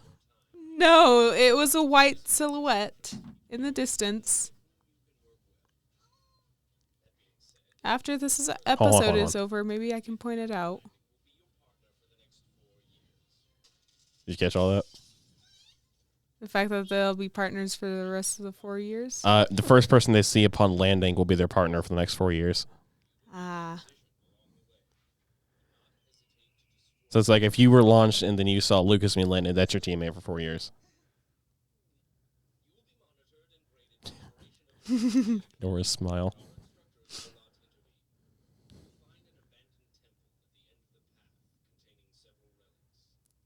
Let me guess. Weiss is going to be the first person Ruby sees. Will you stop? You're taking the fun out of it, all right? You're upset because I'm right. Yes. Yes, but she doesn't know how it's actually going to go down. It's like, don't analyze the story. I'm going to appreciate when we get to later volumes and everything is unpredictable. Because everything's unpredictable BS.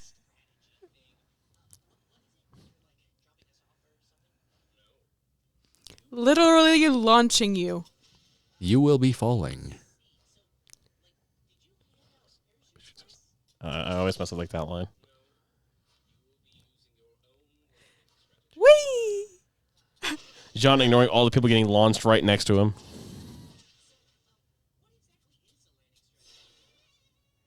He's twirling and flailing. Everyone else flies smoothly. All right. Jean flies like a football I've thrown. All right. That's one part only. So the first step. What'd you think? It was good. Did you want me to point out the part where there's some white silhouettes? Wait, never mind. There is a part 2. Forget it. I hate that it doesn't say part 1. It like throws me off so bad. Like I said, we'll do it with the 2-part ones. It's the part where it pans to see them all lined up. There's the main characters who are colored. It doesn't matter. The main characters are the only ones you need to focus on anyway. Silhouettes in general just don't matter. The main characters are colored, and then right after the main characters are some white silhouettes, like 2 of them, and then the rest are black silhouettes. All right. Well, we'll go through this one, and then we'll talk about so we're at first step, part 2, between opening and full episode. Pressing play in 3, 2, 1, play.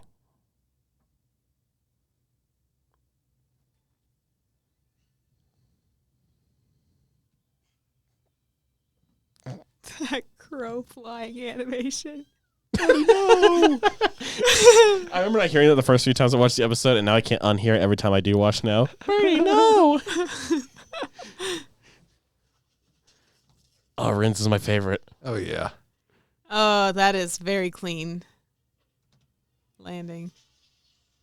Ink just keeps launching herself. Yeah, I get that distance. I like the aviator glasses. Great. That is a good touch. Nailed it. I think Puri's is my second favorite, but I'm The fact she just goes through trees yeah, instead. but Ren's is my favorite. So she's got a rifle that's also a spear. Yeah.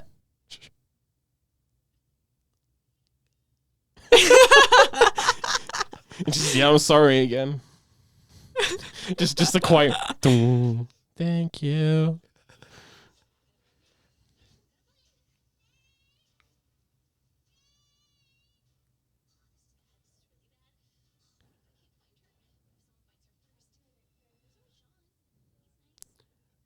These little arts are done by the person who did the Rooster Teeth animated adventures on YouTube as well.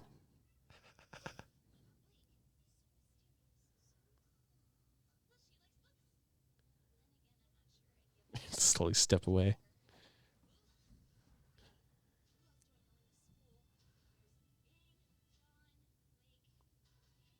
Not a word, Katrina. Not a word. I knew it. Nope. Just nope.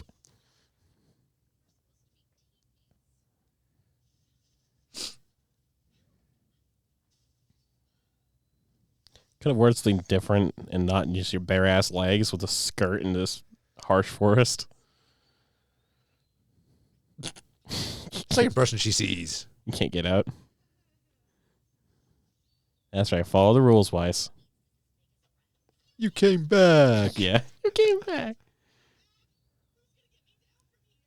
Just goes in the brush.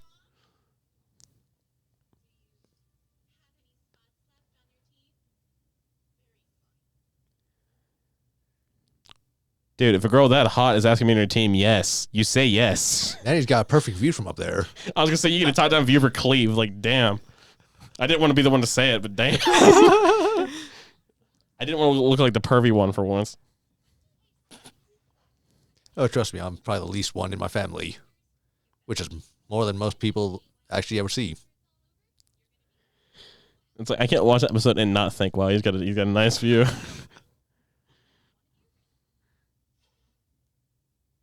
You're talking about his view. What about her view? Not much that she's gonna see. At least he's wearing pants and a hoodie. Would have been funny if he was wearing a kilt. You look, I look. Uh-oh, behind you. Also, I don't know if you're All noticing, around. but anytime Ruby like speeds away like that, she leaves like rose petals behind. And these are our wolves again. Creatures of Grimm, the Beowulfs.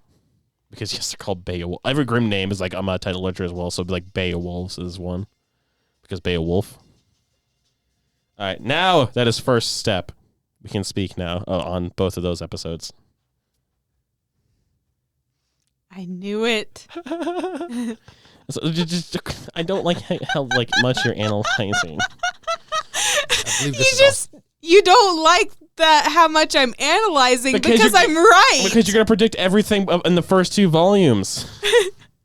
So I'm Well, then again, she is right. Quite a few of the episodes do kind of follow most. They do, Similar. but a lot of stories do that before they kind of flesh their own like stories out. Yeah, they've got to get a starting point to their story somewhere, even if they do seem to follow similar other stories. That's one of the things that I learned in my class for mythology is that most stories like these, they are all based off of the hero's journey in some way. They may be missing a few steps or skip over some steps, but they're all the hero story. The hero's journey. Yeah, but in terms of actual episodes themselves, the first one we had with the locker room, and like we started the morning with Nora and Ren, then we had the locker room, and then we had them launching off, and this one we had the teams pairing up. So throughout all of that, what are some like thoughts you had? You're not gonna like this because I'm gonna predict something else. Ren is not gonna be able to escape that other girl. No, they're not. Honestly, those two in particular have probably my favorite story, like a jointed story in the entire series. And it's he's not gonna escape from her no matter what. Do you want to know who? I'm not gonna tell you who Nora is based off of yet. Do you want to know who Ren is based off of? If you want to give me like a hint, so it's not like outright telling me. Well, do you want do you want to take a guess and then I tell you? Just because you know he's clearly tell me. he's Just tell me whether it's a mythology, a fairy tale. Let's not play or this cat and mouse game. Just give me a guess, or if you're wrong, I'll tell you. If you had to guess, because he's very like clearly Eastern inspired. If you had to take a guess, yeah, he is very Eastern inspired. I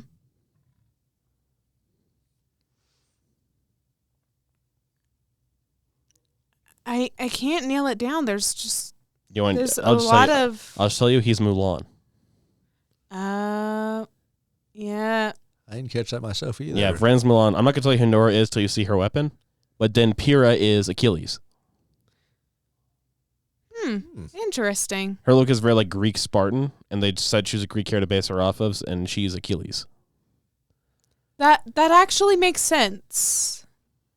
And then, like I said, I'll tell you Nora when we see her weapon, which we will see today. But anything else in these episodes you kind of wanted to talk about before we move on to the Emerald Forest? I believe this is a two-parter. That launching I scene. think all these are, yeah. That launching scene was... The launching scene was pretty funny. It's like John doesn't... I'm funny how John doesn't react at all. Like at first he doesn't notice, then he looks Ruby in the eyes before she's launched, and he doesn't realize he's about to be sent flying. It's like he's not. He starts like flailing. He as is soon as very he's launched. much oblivious. So, what is a landing strategy? Didn't think he turned to Gizmo before he was launched. Wow, that's what we need for these gremlins. That'd be great. Well, I don't want to be screaming out because don't want to be disturbing people outside. So the lending strategy one is pretty funny all in bit. It's like, no, you will be devising your own lending strategy. So nothing like the locker room or anything, because John is clearly trying to be some suave. I have to say, I don't think that I can predict who Yang will be paired up with. I think probably Blake. Oh, hey, it is called RWBY Ruby for a reason, right? Yeah, probably Blake, because it was in one of the episodes, it was very obvious that Blake and Yang are having trouble with connecting with each other, and since just because you like Blake Ruby and it's because of the Weiss, opposite. Yang is very socially skilled, and Blake is the complete opposite. Yes. Also, something you may very not much extrovert introvert pair up. something you may not have noticed was that there was actually 10 characters there that were in full color, but only 8 so far have actually gotten named. Yes, there are more characters. I did notice that. Even ones we won't see in this initiation section of the story, we will see more characters that get introduced. I think we have like 2 more full teams of characters introduced, and then we get more villains. Yeah, I did notice that there were more characters that were.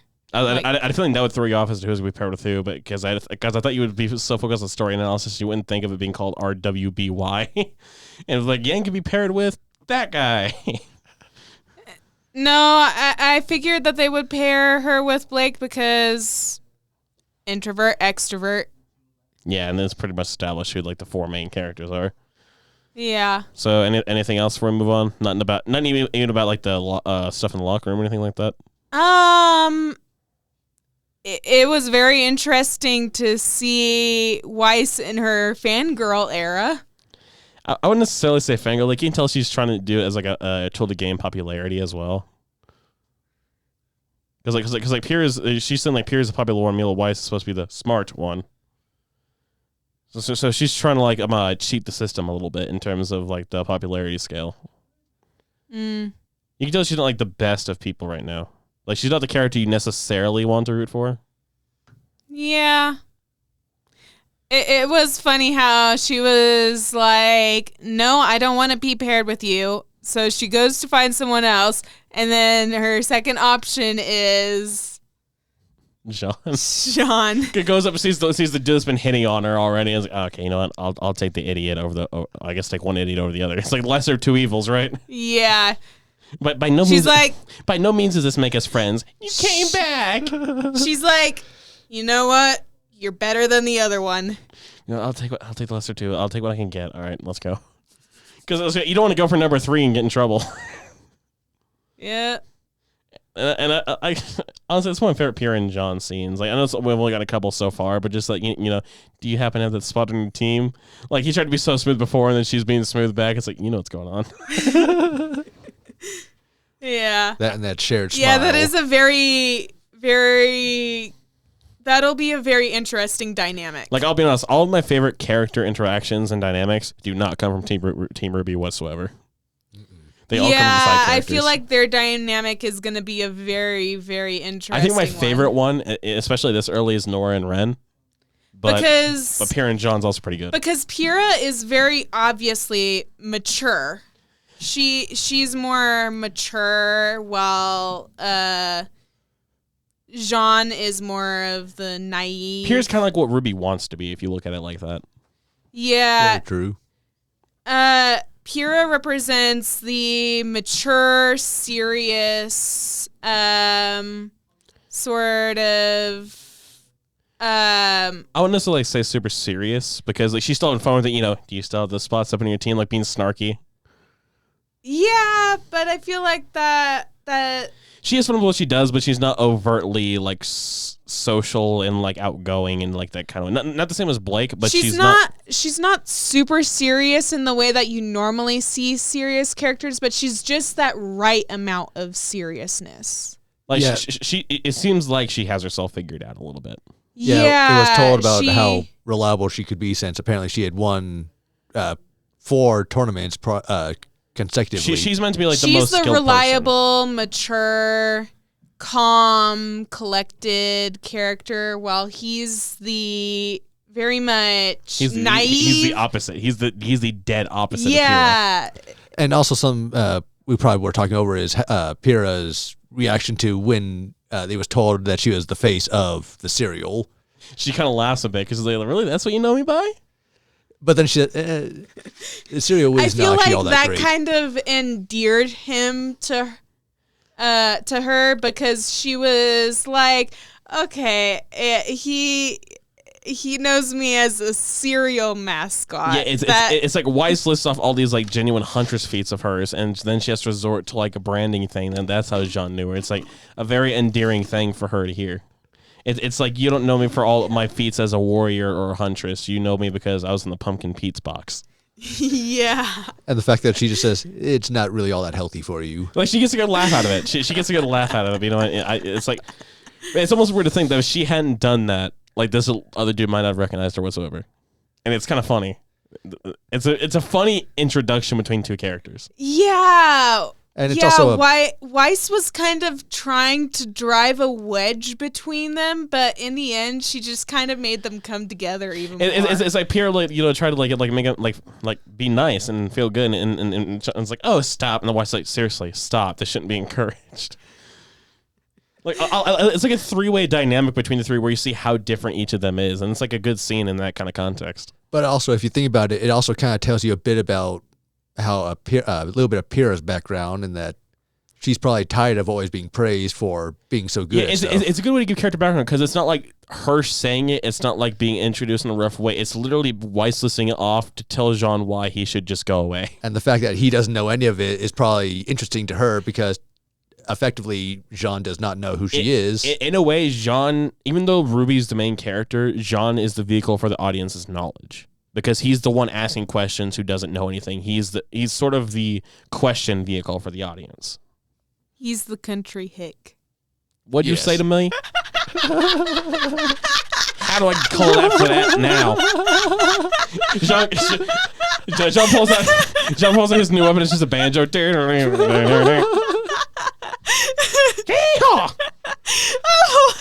I like how that's the comment that got you to... Because I have to, okay? I've got made fun of it enough. I basically just instantly, when someone brings up country hick, I go into that accent. With that out of the way. Again, between the opening and full episode, Emerald Forest Part 1, 3, 2, 1, play. The volume. Oh, right, volume. Ignore me. It's just music right now, so we're fine.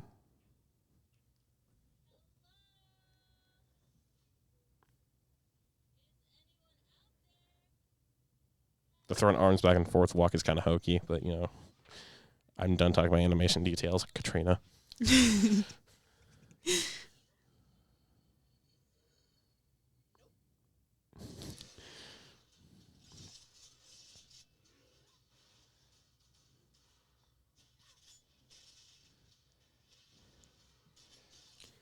Bear punching. Oh, the come with the uppercut into the side kick. You could just say no.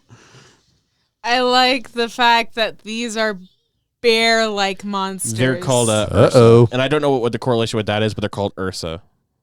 URSA. I believe Ursa is... Can't remember what language. It actually is supposed to mean bear. Yeah, I know like Beowulf is meant to be like, you know, the fable of Beowulf. Ursa is related to the star in Greek mythology. It has to do with the origins of the star constellation Ursa Minor and Ursa Major. There are Grimm called Ursa Major.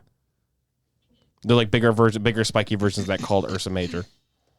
Oh, yeah, all the Grimm has names are significant.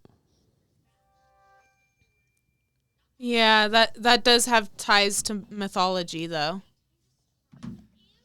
Ursa is Greek mythology.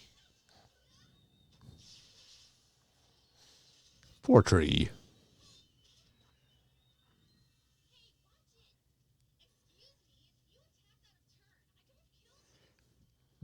I kind of went with Weiss on this one. Like Ruby disappeared, then came out of nowhere without a word. I'm with Weiss on this one. Although it is odd how they both targeted the exact same Beowulf. This thing with no communication. That's why, like in this particular instance, I'm with Weiss because Ruby said nothing, just did, and they could have gotten either one of them killed. They got quite a bit of distance from that fire already.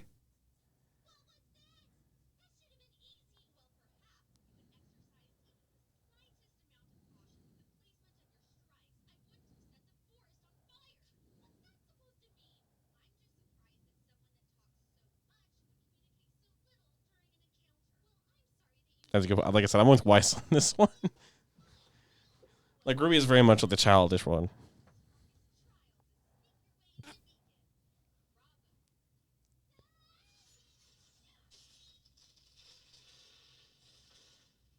Deck makes 2. Watch the trees. Lorax gonna get your ass. That feather is significant. Look at how big it was compared to the tree. That wasn't a close-up shot. That was side by side.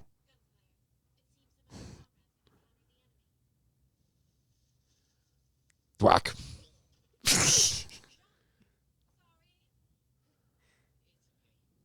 I feel like that's gonna be their dynamic. Is she's So apologetic. Like she's so nice. Here's a little. You might want to listen here.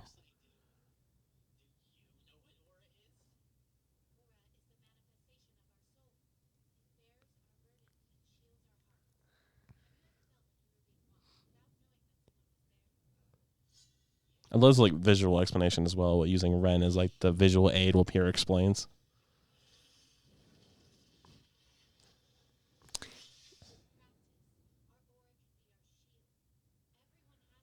now that I've gotten a good look at Rin, it is very much obvious that he is Mulan. Yeah, when you know it, it's obvious.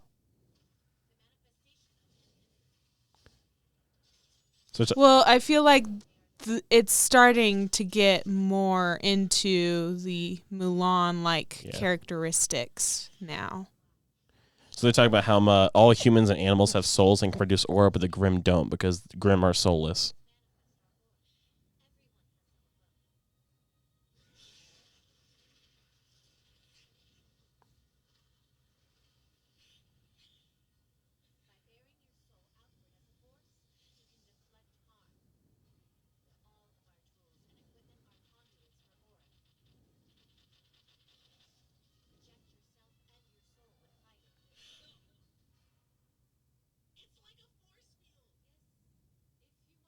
I love how Pierre has a like detailed explanation. Then John's like, "It's a force field." Oh, that one's brutal. No, that's brutal. Oh, yeah, to explode in the head. I always love just like to rip out the teeth and do it.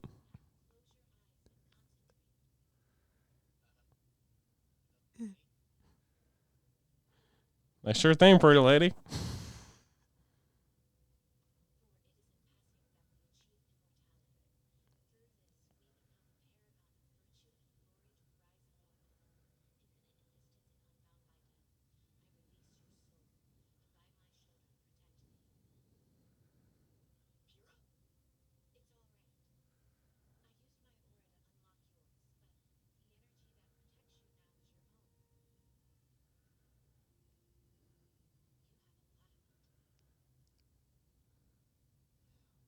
So the aura is like it's a defense system powered by your soul that can also like heal any like internal wounds. Hmm.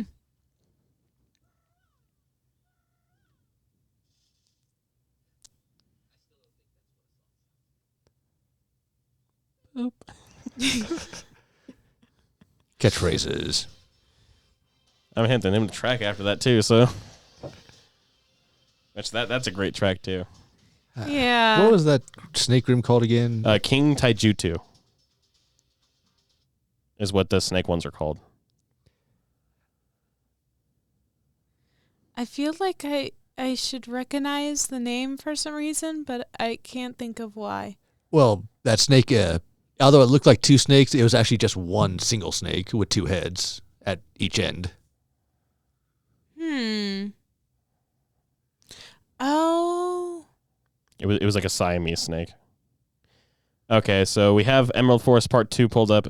The gap between the opening and the episode is too long, so it's just what we're at right now is the first frame of Ozpin back on the cliff for those who want to sync up. So we're pressing play in 3, 2, 1, play.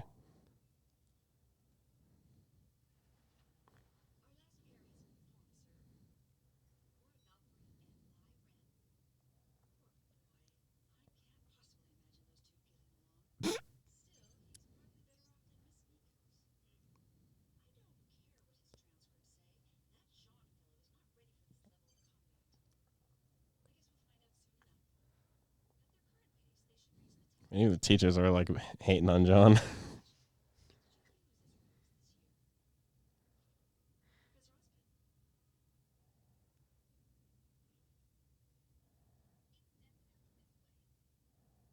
We're just like, I'm not having any of this.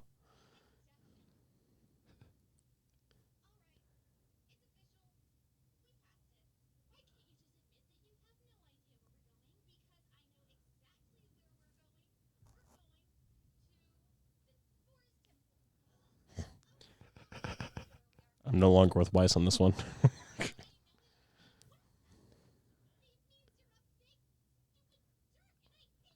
Back when they said use kitty language in RWBY.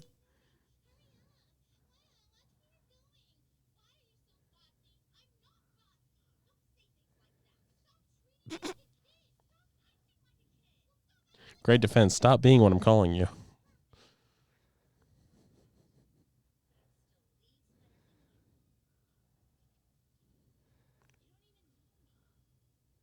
So like this is why I hated Weiss early on. It's like she's more annoying than any other character. Yeah. She has her moments where she is in the right, but They're just saying like with the whole thing earlier with like RWBY disappearing to come out of nowhere to fight Grimm. I was with her on that, but more often than not, she's in the wrong and she's annoying for it. yeah.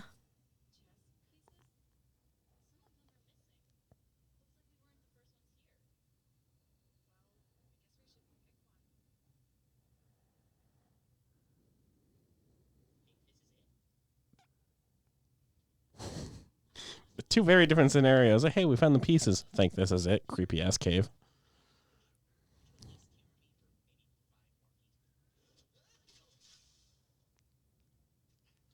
Smooth. Here's your 5 feet. Eyes widen on that.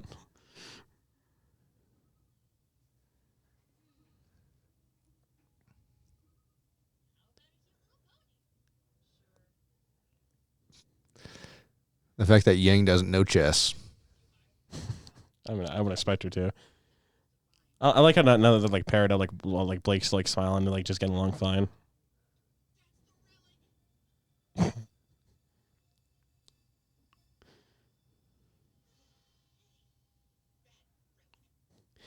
If it moved once, I would question it. I wouldn't keep going for it.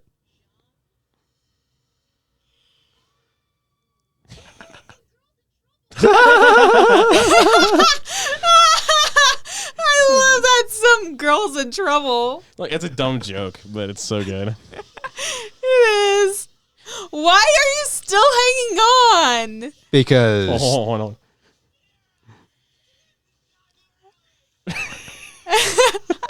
Farrah is not the relic. It's not.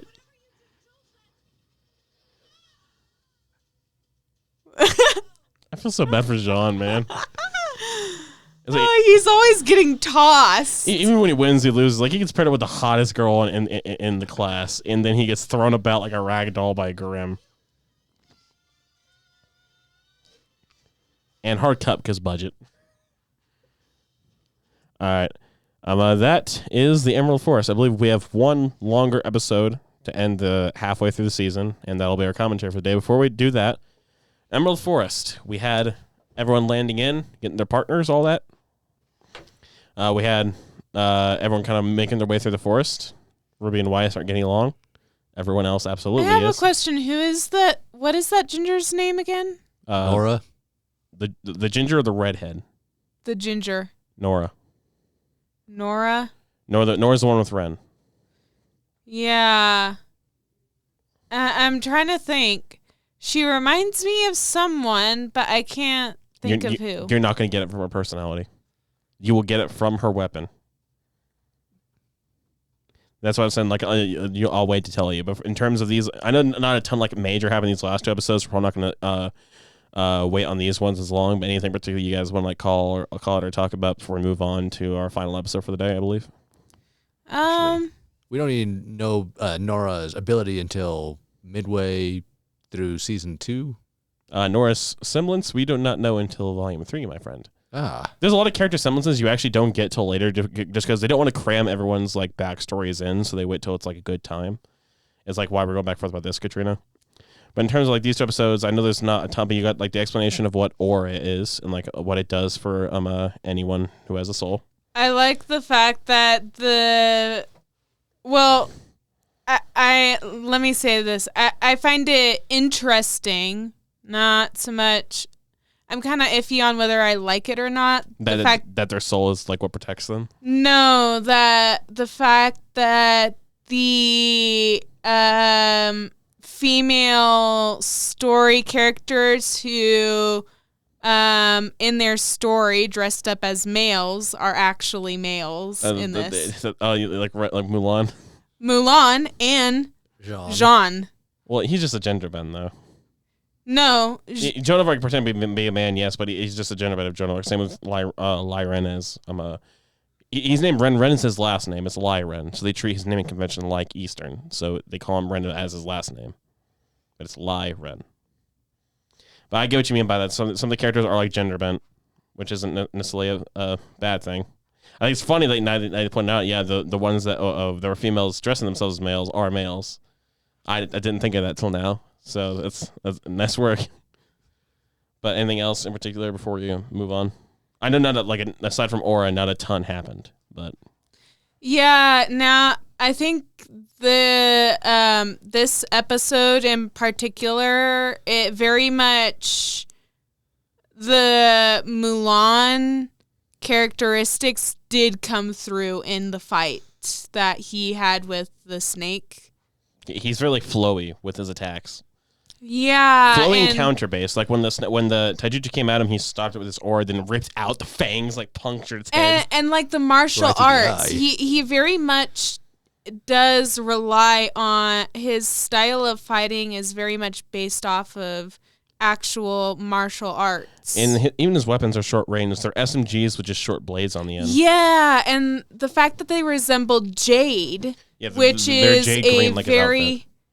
is very much a tribute to the fact that Jade is a important. It's very a jewel important. Associated with China. In Asian culture, jade is very much a valuable stone. So yeah, and his weapons are valuable to him. Like every character makes their weapons, they said, and some of the backstory on his stuff we'll get later. Like I feel like each character has like their own little volume to shine, and so whenever we get to like Ren's, but you'll understand like why his in particular are like important to him. Yeah, I've always like while Piero was telling Jean about Aura and I guess the showing description through Ren. His SMGs were actually much quieter than almost everyone else's weapons. They're very muted, yeah. So it makes me think that they might have inbuilt silencers as part of it, also to show as part of his style. Yeah, because his style is very much stealth and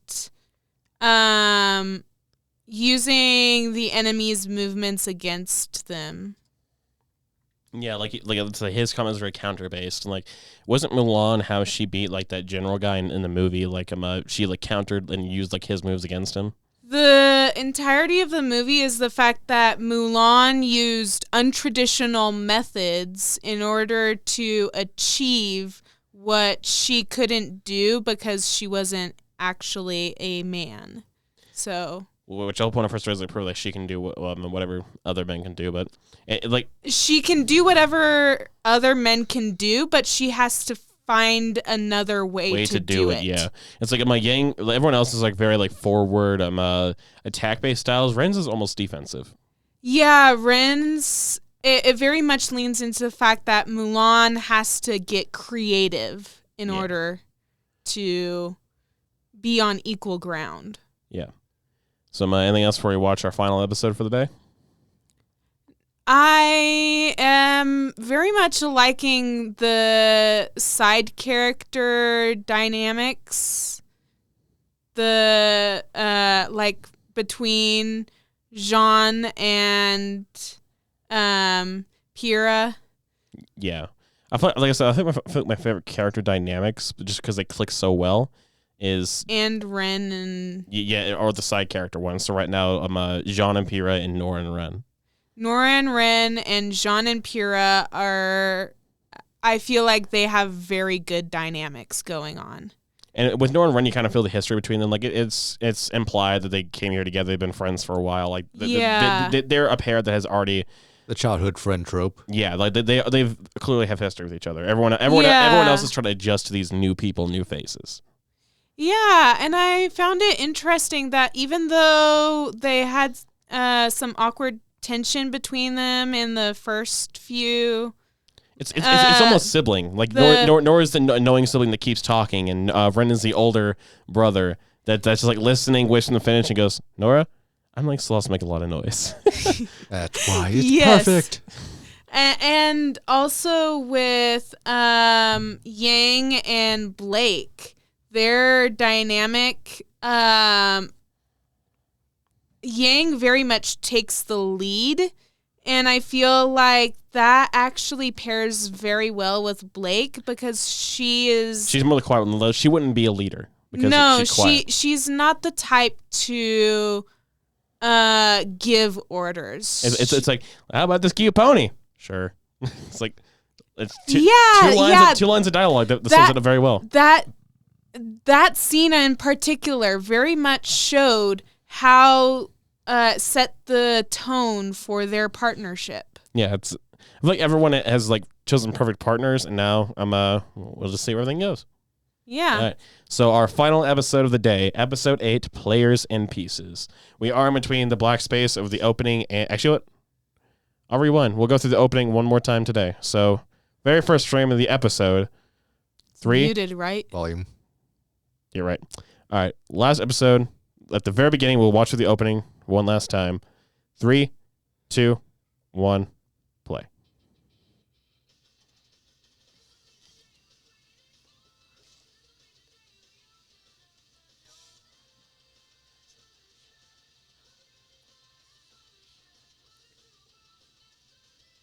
Welcome to a world of bloody evolution in time. Your heart will open minds. Your story will be told. 'Cause victory is in a simple soul. For all our listeners out there, you may not have heard him, but he was mouthing along at the very start of it. And I decided to start singing. Just start doing like air drums, like wham, wham, wham, wham. Banging my head, I would throw the headphones off my head.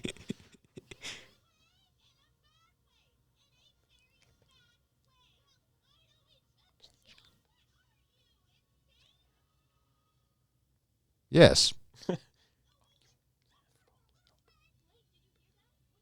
Blake's like, up there. Wham!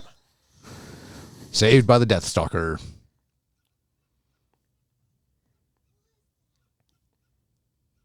Just a little group of dogs on around the head of the stars. He's still hanging off the tree. Jean had the perfect arc. Oh, okay, that's a good one. That's a good one. I'll tell you this, you already missed a hint as to who Nora is. It's broken. You missed a little visual hint as to who Nora's based off of.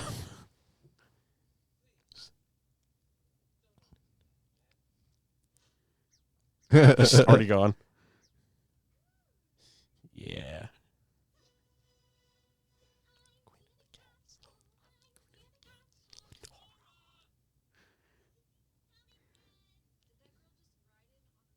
Yang's like, what?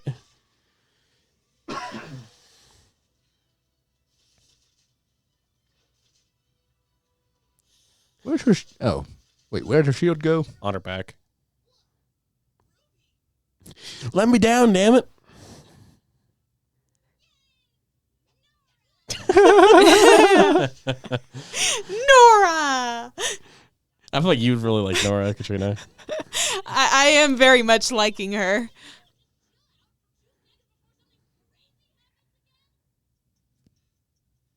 Little ticking noise. And 5 seconds. Nora's so energetic and just all over the place. Yeah, she is. I like her. You want to know what the bird's called? Yes. A nevermore. That is a very pretty on the nose one.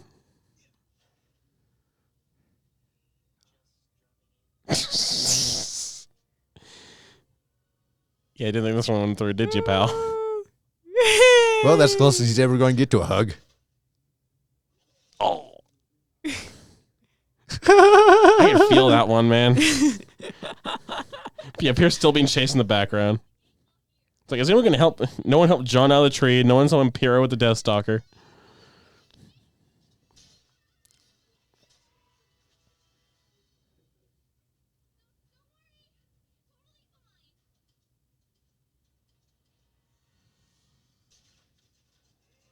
Yep, just shoot it in the face. Shoot it in its armored face. That'll do it. Yeah, don't use your super speed at all. I actually like the Nevermore. It's got javelin feathers. It's great.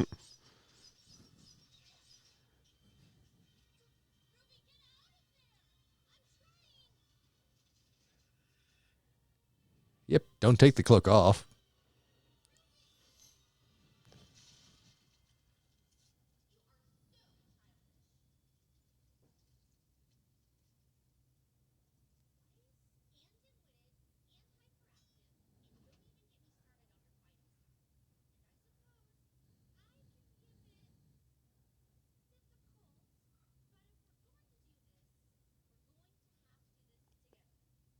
I like how she's still kind of pretty level-headed throughout all this, Weiss. It's like the only time she's like ever like been out of control is with RWBY. When it comes to Grimm, like she's very like calm.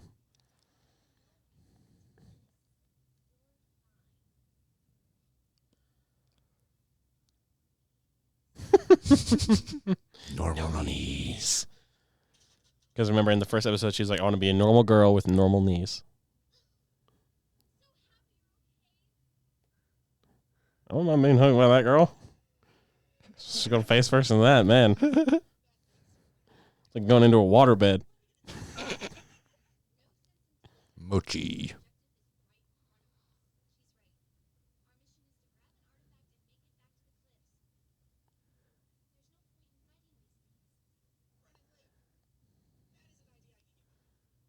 I'm Jean in this moment. Pony. You know, those are actually really large chess pieces. They're pretty big. I wouldn't mind having a chess set like that. It'd be a bitch to store, though. I'd find a way. I like how it's trapped, but you don't take this time to defeat it while it's trapped. Well, Ruby's like, that's not our goal. We need to take the chess pieces and go. Yeah, but isn't it better to get rid of it now so it won't chase you later? Their goal is to like just take the pieces, get out, and form teams. And if they did that, then there would be less plot.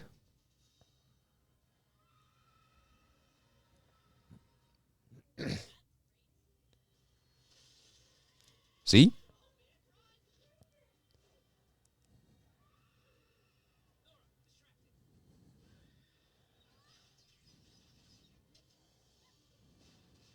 Grenade launcher.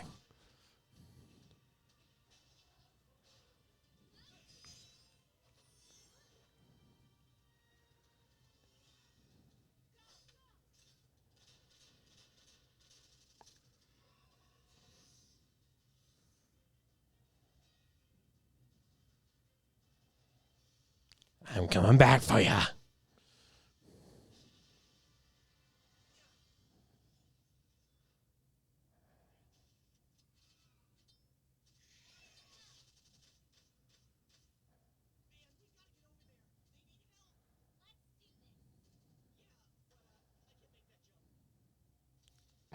evil grin forms on Nora's face.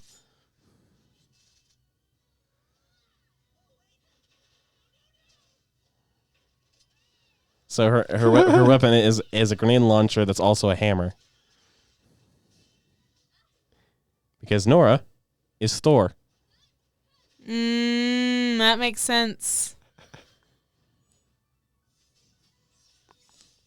I knew the red hair was tipping me off to something. Well, Thor doesn't have red hair, but yeah, it is. In Norse mythology, It's brown, isn't it? In Norse? No. All right, well, still. It's red. Yeah, so she's Thor. Because red hair came from the Vikings. I also forgot there's another character that has a very on-the-nose name. I just remembered him. Two, because both of them are. Yeah. And it's kind of funny considering one of their characters' name and what he's afraid of. Yeah. I love how I don't have to say names and you understand. You know things are getting epic when they start playing character theme music.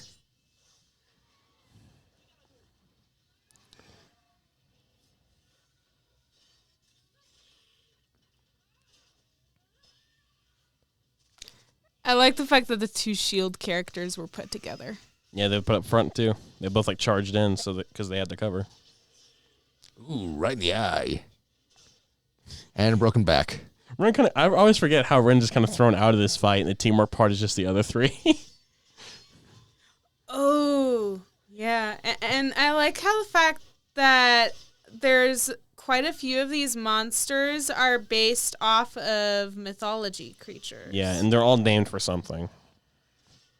I don't quite know what Deathstalker is supposed to be because the Scorpion's a Deathstalker, but look, he just comes back and just collapse. Just fall back down. He was thrown out of the teamwork part. Well, yeah, it's because he got his back smashed against stone. Yeah, but it's like the other three work together, and then Ren just tossed aside. Yeah, well, he's not meant for like that type of combat. Yeah, Ren's more like the assassin of a party group. Ren does better when but so's Blake for RWBY, but she's still in like the RWBY part, but he's just gonna throw in the Juniper part.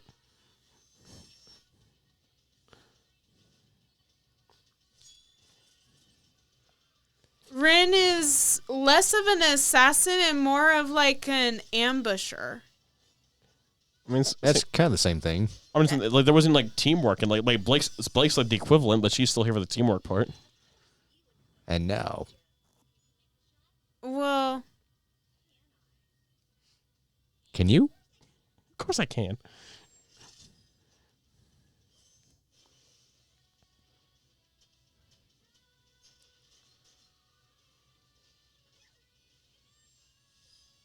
Oh, this is the second part of Red Like Roses. Yeah, I'm trying to remember where we first played. I think it was this.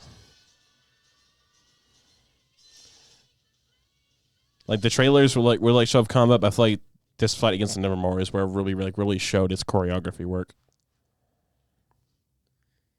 yeah. Die, bird.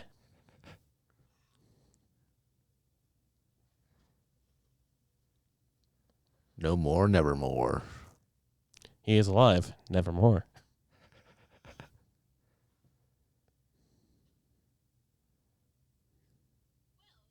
The rose petals That was are a thing. interesting. Whenever she uses her speed, she leaves behind rose petals.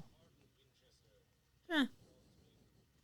Well, there's two of the other 10 characters.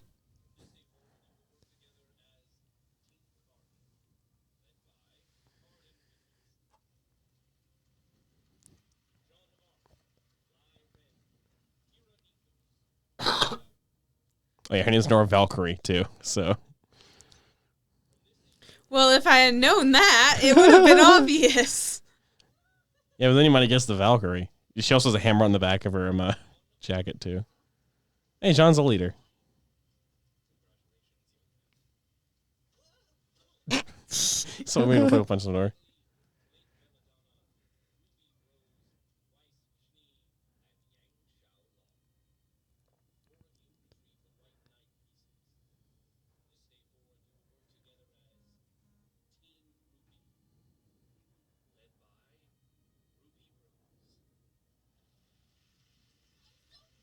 So Ruby and Jean are the leaders of their respective teams. Very interesting. Ruby and Juniper. Team names are color based too. It's like juniper berries. Now,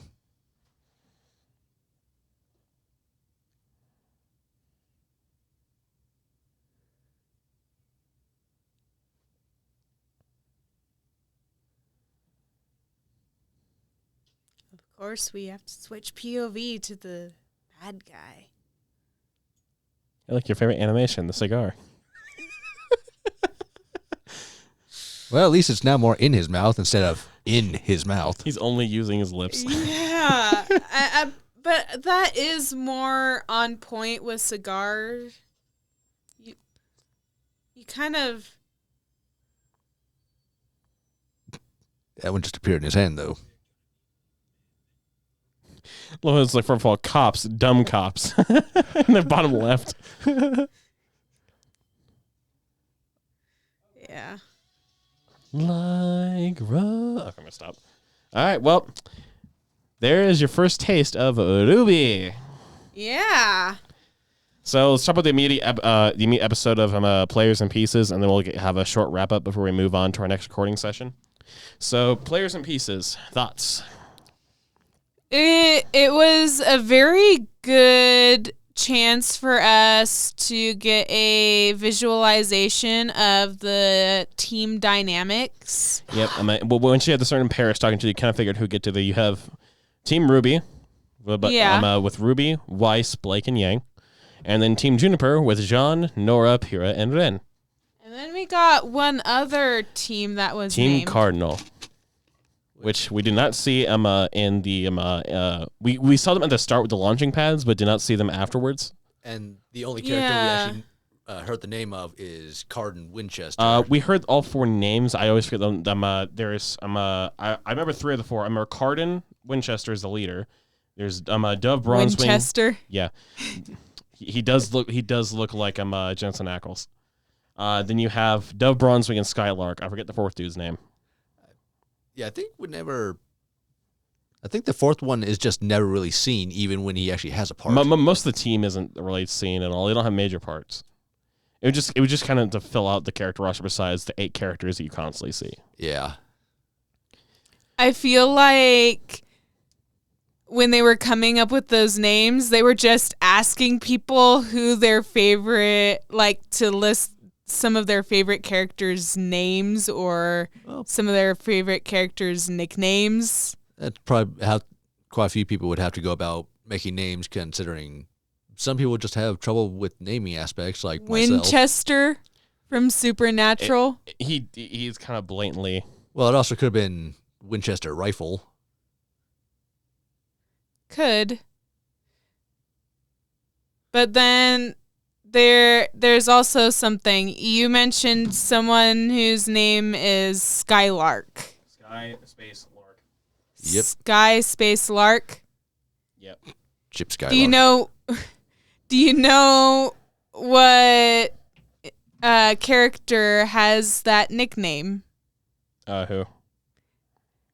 Katekyo Hitman Reborn. Really? I've yet to watch that anime. Yes, that is one of the characters' nickname is Skylark. Although it would actually be funny if it was based more off the Fairly Odd Parents Chip Skylark. Please don't. My shiny teeth and me. All right. So to quickly wrap things up, I left my Switch in the lab, by the way, so I need to go get that before we start the recording. Toko just messaged me, being like, Switch, I like it without you. So I have all my stuff reach over my Switches, and I'm like, oh no. Uh-oh. But yeah, that was still in the dock, wasn't it? I mean, since this was our last for RWBY specifically, you can. Yeah, we'll come back from Mario in a second. But to wrap things up, so I feel like the only major thing, aside from some of the teamwork we got in this episode, and Weiss talking RWBY, all that, I think we got the most iconic fight of even the first 3 volumes with RWBY versus Nevermore, and then Juniper versus the Deathstalker. So what do you think of that overall fight? I feel like that was a very good chance to. It gave me a chance to see like the different styles, the fighting styles of the different characters. So, like, Pyrrha and Jean are frontliner tanks who take the hits with their shield, and they make the chance for the other two Yeah, to hit. Jean and Pierre were the lead in that fight, with Ren and Nora being like the follow-ups. I think my favorite teamwork move from them throughout the entire thing was when Nora got up on top of Pierre's shield, and then Pierre jumped up, forced her up, but then Nora also blasted the hammer up, so she went up further.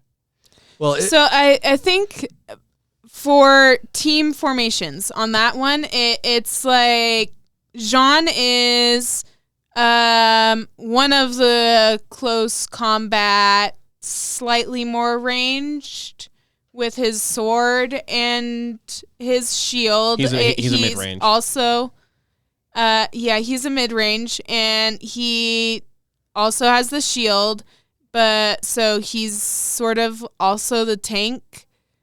Pyrrha is also the tank, but also a long-range character with her spear.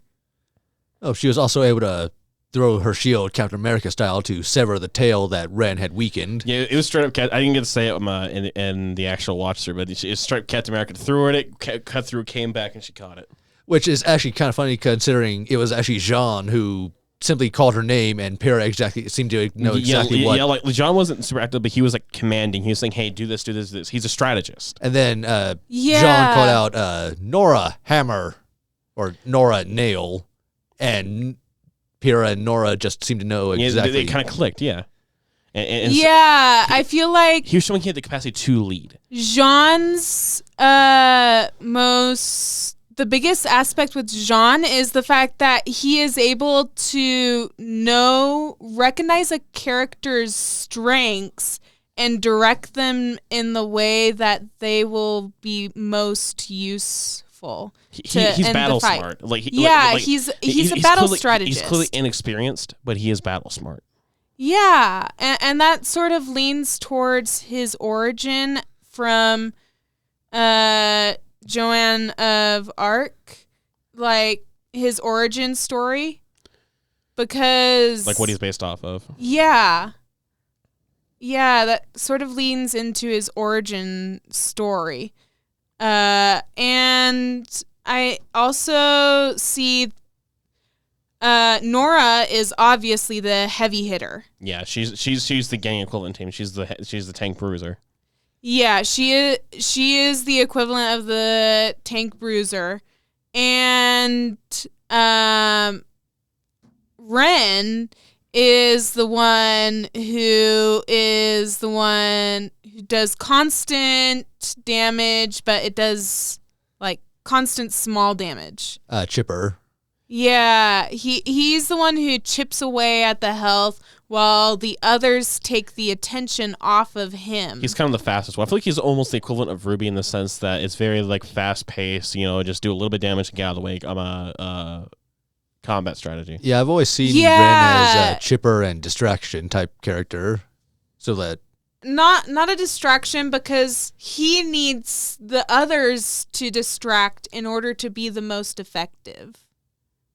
He needs the others to keep the attention off him so that he can constantly so he can get a constant stream of damage in and chip away at the health. So we have the team is set, all that. We have them properly introduced to Beacon. I feel like this is a good place for us to stop today. But before we move on, any final thoughts as to what you've watched in general today? You had only seen that first episode, and so we watched the trailers and then these episodes. We were halfway through Volume 1. We can finish the other half another day. So what are some final thoughts? There has definitely been some improvement on the overall quality of the animation. It gradually gets better through Volume 1, and then in Volume 2, it's just a jump. Yeah, there's a very small gradual improvement that in each episode there seems to be something small that they've improved on. Yeah, and it starts slow and it definitely picks up. By volume 4, they've been using a new animation program that makes something look way better as well.